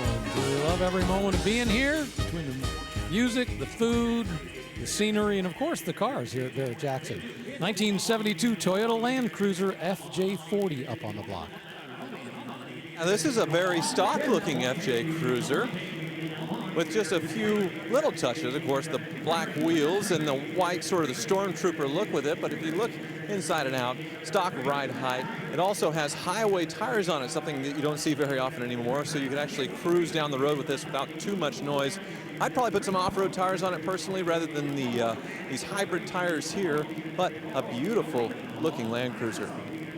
Well, and to Mike's point from a few moments ago, this will ride a little bit quieter if you do keep those tires on there. $23,000 for a 1972 Toyota Land Cruiser FJ40. Now, we've been talking a lot about Super Saturday and the great cars that are going to be crossing the block. So we went out as a team to find the cars that we were looking forward to as they roll across the block. Super Saturday is always where we see the best of the best selling at Barrett-Jackson, and it's no different here in New Orleans. We're checking out some of our favorites, and here's mine, a 2020 Lamborghini Huracan Evo. This is the fastest version of an already fast car, 630 horsepower V10 and a beautiful spec. Verde Mantis green and loads of forged carbon fiber. What do you have, Mike? Tyler, I may finally have found my dream Corvette. This is an absolutely stock-bodied 58 with the one-year styling touches like the washboard hood and the tux. Black over beautifully stitched red leather, but it's what lies beneath that's really special.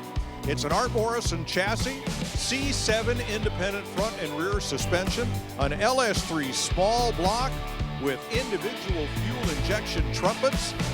Wow! Wouldn't you like to have a 65-year-old body with all new mechanicals? I know I would, and this fits the bill. Now here's Rick. He wants to go fast. Well, that's right, Mike. I may have found the perfect automotive thrill ride. It's lot 725, a 2005 Ford GT, but this one's special. It's a Hennessy 1000 edition. It's got twin turbochargers that have been mounted to this engine that'll pump out 1,000 horsepower. It'll slam you into the seat as you're rolling down the highway. April?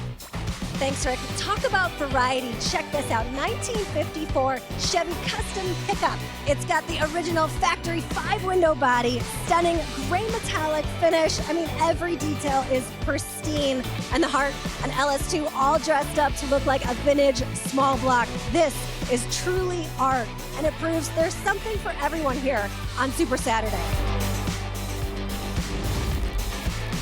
And no shortage of great vehicles that will be crossing the block. Up there right now, a 2008 Range Rover Sport. This is the mid-size Range Rover, not to be mistaken with the full size. So slightly smaller than the big Range Rover. Came out around the mid-2000s. This one V8 powered, showing 130,000 miles on the odometer, but it doesn't show it when you look at the car. Beautiful paint interior. This one, the HSE package as well, so the luxury interior. And it just sold here at Barrett-Jackson for $11,000 to those folks up there in the skybox. Remember, they'll sign the paperwork, pay a 10% buyer's premium, and they will get to take that car away.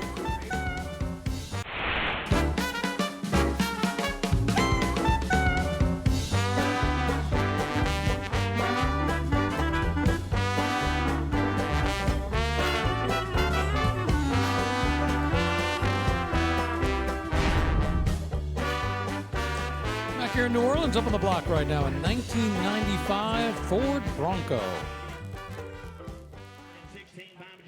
Yes, this has the 5.8 liter V8, so the largest engine offered in the full-size Bronco at the time, and we're from the second to last year of production. This one also is an Eddie Bauer, the luxury version. Oh, that luxury version just sold for $16,500 for that 1995 Ford Bronco. Roll behind it, from 1972, a Volkswagen Super Beetle. Haven't seen many Beetles here today. They used to be a staple of the Barrett-Jackson auction, not so much now. The fenders on this one have been recently painted. The rest of the body, let's say, not so much. 1.6 liter four-cylinder, four-speed manual transmission, of course, black vinyl interior.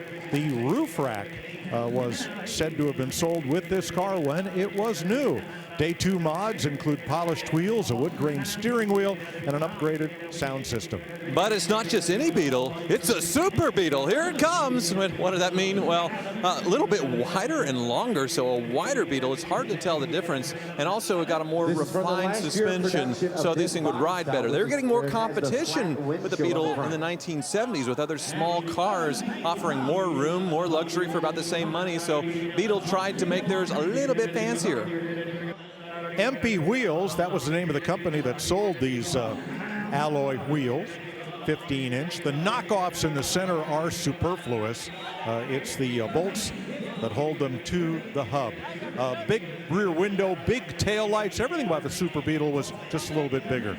One of the things that they've done with this particular one is they've swapped out the bumpers. Now, from 1968 on, it should have a squared bumper. These are the bumpers from 67 and earlier, a more rounded look. So they've got a Super Beetle, but they're trying to make it look like a mid-60s Beetle. And by the way, this was the last year, the 1972 Super Beetle, where they had the same windshield and the same roof line as the regular Beetle. The next year, they went to a curved windshield and a slightly flatter roof line, which helped some of the seating in the back. 1600cc engine in the back, and like Mike said, the fenders have been painted, but the rest of it looks to be original. I wonder if the fenders were off at some point and they did a Baja build. It's interesting to see just the fenders being painted. Wonder if it has a story. $13,000 for a 1972 Volkswagen Super Beetle. They'll slap the sticker on, the price goes on, and away that Super Beetle will go. Don't forget to tune into the History Channel tomorrow at 11 a.m. Eastern Time for back-to-back episodes of Fully Torqued. Our very own April Rose is going to make her appearance in one of them, so you will definitely not want to miss that. Again, that is tomorrow, beginning at 11 a.m. Eastern Time, only on the History Channel. Rolling up on the block right now, a 1979 Toyota Land Cruiser. This is an FJ40. Well, once again, a very nice stock-looking Land Cruiser, other than maybe the color, with a 4.2-liter inline-six, so the larger inline-six. And around this time, Land Cruiser started to become more than just these old FJs. They started offering other versions of the Land Cruiser for the U.S. and the foreign market. But this is really what set the Land Cruiser name, made it a legend, basically an invincible truck that it is today. Now, as I often point out, you go to any far-flung corner of the world and you're going to find one of these still getting flogged around because they lasted so well. Really interestingly, tomorrow we're going to see a Toyota, I think it's called a Bandeirante. You know, we were used to BJs, which are the diesel versions of these, and the FJs, which are the gas versions. The one that's going to cross the block tomorrow, I believe, is an OJ, built in South America, kept in South America, and now finally ending up in the United States. So it'll look like an FJ, but with a twist. Well, you look inside, it's very stock as well, and you look in the back, and it does have the sideways mounted sort of safari interior where you face each other, folds into the sides as well if you want to make it more cargo oriented. Very basic off-roader here, very little to go wrong, and what is built is very well built. I believe up in Utah, there's a great FJ museum up there where you can see the full range of the FJs and all the various vehicles that they came out. Because, you know, there was 40s, 45s, all kinds of different designations. $22,000. And as that sells, we're going to check in with Mike Joy, who's standing by with some special guests. Craig Jackson, Steve Davis. Well, Friday, New Orleans. What's the takeaway? You know, I thought the good cars did pretty good prices today. The crowds were amazing all day here. A lot of people came up, thanked us for coming to New Orleans. Seems like our bidders are having a great time, so that's what you hope for. And we look ahead to Saturday, Steve, and I know you've put together an incredible docket of cars here. Yeah, this is just a warm-up, Mike. As everybody knows, Super Saturday's right around the corner, but great momentum today. But tomorrow, look for the good stuff. We're going to have some Ford GTs. We're going to have some incredible muscle cars, killer customs, and something for everybody. It'll be a signature Barrett Jackson effort tomorrow. It's going to be awesome. All right, a great day here. We look forward to tomorrow. Let's go get some gumbo. Let's do it. And no shortage of that here in New Orleans. So as they walk away, we'll check in with his 2008 Mercedes-Benz SL 550 Roadster.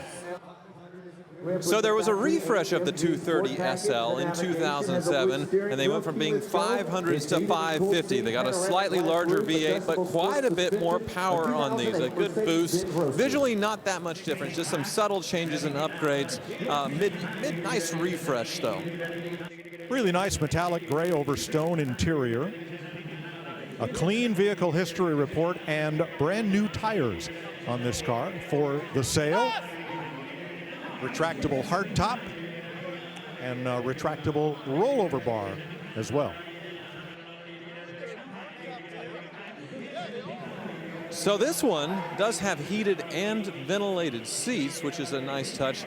No rear seat in this generation or the previous generation SL, just room for that roll bar and extra speakers. Now they also introduced something not on this car, but during the same period, an air scarf to where there's hot air blowing on your neck from the headrest, which was a really nice touch. Mercedes is always trying to be the pioneer when it comes to technology, and that's why these SLs, they tend to age so well, and people do seek them out because this is something you could buy even though it's 15 years old and really be able to daily drive it, do whatever you want despite its age. Yeah, the only problem, to be honest with you, back in that day was the fact that they were trying to be cutting edge on technology. And technology, especially over the last 15 years, has kind of been a weak link in a lot of cars as we're trying to figure it out and do a little bit better. Remember, Consumer Reports, which had rated Mercedes-Benz so well for so long, in this era, that 2005 to 2010 era, began to downrate them back then because of the technology. The cars themselves, the engines, run forever. It's all the other stuff that concerns people. $19,000 for a 2008 Mercedes-Benz SL 550. And don't forget, go to Barrett-Jackson.com. That's the place to go to get all the information about cars that are crossing the block. Now, from the ultimate in luxury to the ultimate in I'm not sure what. This is a 1979 Lincoln Continental Mark V, at least it started life that way. It's just being labeled as a custom, and I know it's nicknamed the Arrow.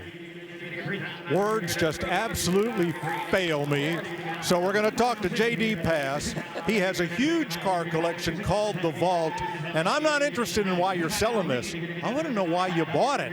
Well, I'll tell you what, Junior Bonner was one of my fans in the old rodeo days. He had a Cadillac, I had to have a Lincoln, and I had to outdo him. So I got a black 2-horse trailer I was going to put behind it, and I just didn't have time. Barrett Jackson asked us to bring some cool cars down here. I thought it was one of the coolest cars I had in the stable today, so I brought it.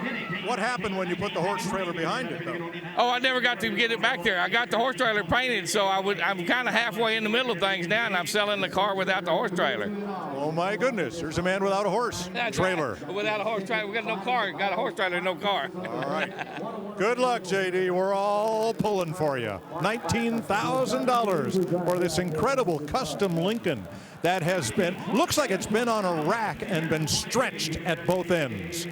I would have thought the consignor would be someone that looked like Cruella de Vil, not not that gentleman over there. Had to be a great character like JD. I suppose, yeah. That's probably lengthened by about 2 feet. You have simulated headers coming out of the fenders. You have oak running boards on this thing, a vinyl roof, just absolutely ridiculous. And I asked him about the banjo steering wheel in there. I guess it's out of an old Allard.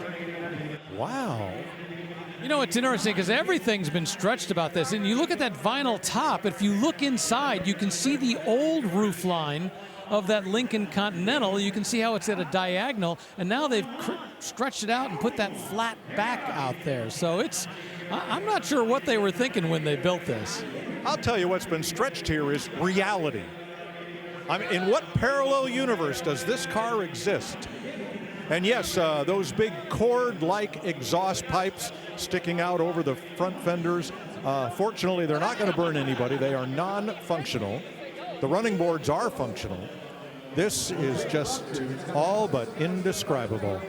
All I can think of when I see those exhausts is Medusa. All right, here comes Craig Jackson. Come on, Craig. How do you describe something like this? Excess. Excess in every which way. JD Pass, quite a character, isn't he? Yeah, absolutely. You know, I was thinking it's just missing maybe a dorsal fin. Yeah, and a few other odd touches, but somebody likes it for $20,000. Yeah, it's a unique piece. It's an Excalibur on steroids. I love it, and it has a new owner. $20,000. I tell you what, they just got applause when they hammered this thing sold. One thing I can tell you, you're never going to see another one. New Orleans, what a great place to enjoy the weather, what a great place to enjoy the food, the music, and what a great place to enjoy Barrett-Jackson. Here for the first time, our inaugural event, enjoying every moment of it. We're going to check in with our own April Rose.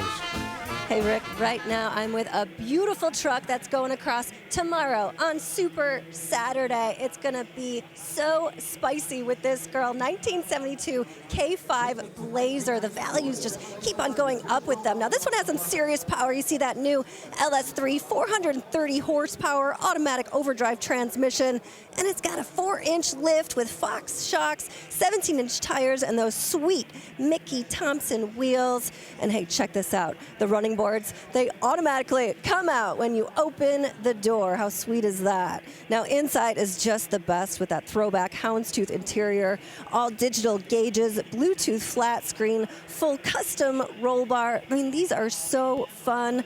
And take a peek underneath, just super clean. A lot of love and time was spent on this ride. This is going to be fun, Rick. And that is also going to be one of our fantasy bid brought to you by Dodge Cars tomorrow. So you'll be able to bid and play the game. Make sure you're registered because there's going to be 12 of those crossing the block tomorrow.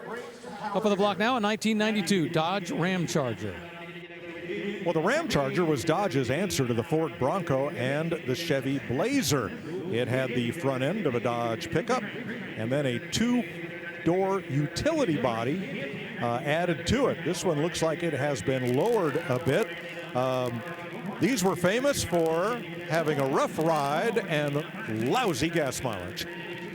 Yeah, they were tough to sell between the Ford and the Chevrolet options. I believe this one is a two-wheel drive as well, but it does get the bid $360. They made these from the mid-1970s until 1993, so you have the second to last year of production right here with this Ram Charger. I don't believe there were many changes from 93 before they went out of production and you had other options. One big difference between this and its Ford and Chevrolet cousins, a one-piece tailgate. And plenty of room to store things. Of course, that seat flips forward, so you have a semi-flat load floor. The spare tire standing up on the right side. This one has all been debadged and ready for its new home.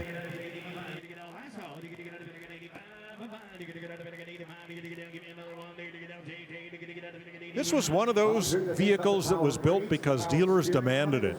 Dodge dealers had nothing to sell against the Blazer and against the full-size Bronco, so Chrysler did a parts bin swap, cobbled this together, and but it just never found the sales levels of the others. Well, this one just found a sale of $8,000 for a 1992 Dodge Ram Charger. So what was true then is still true today.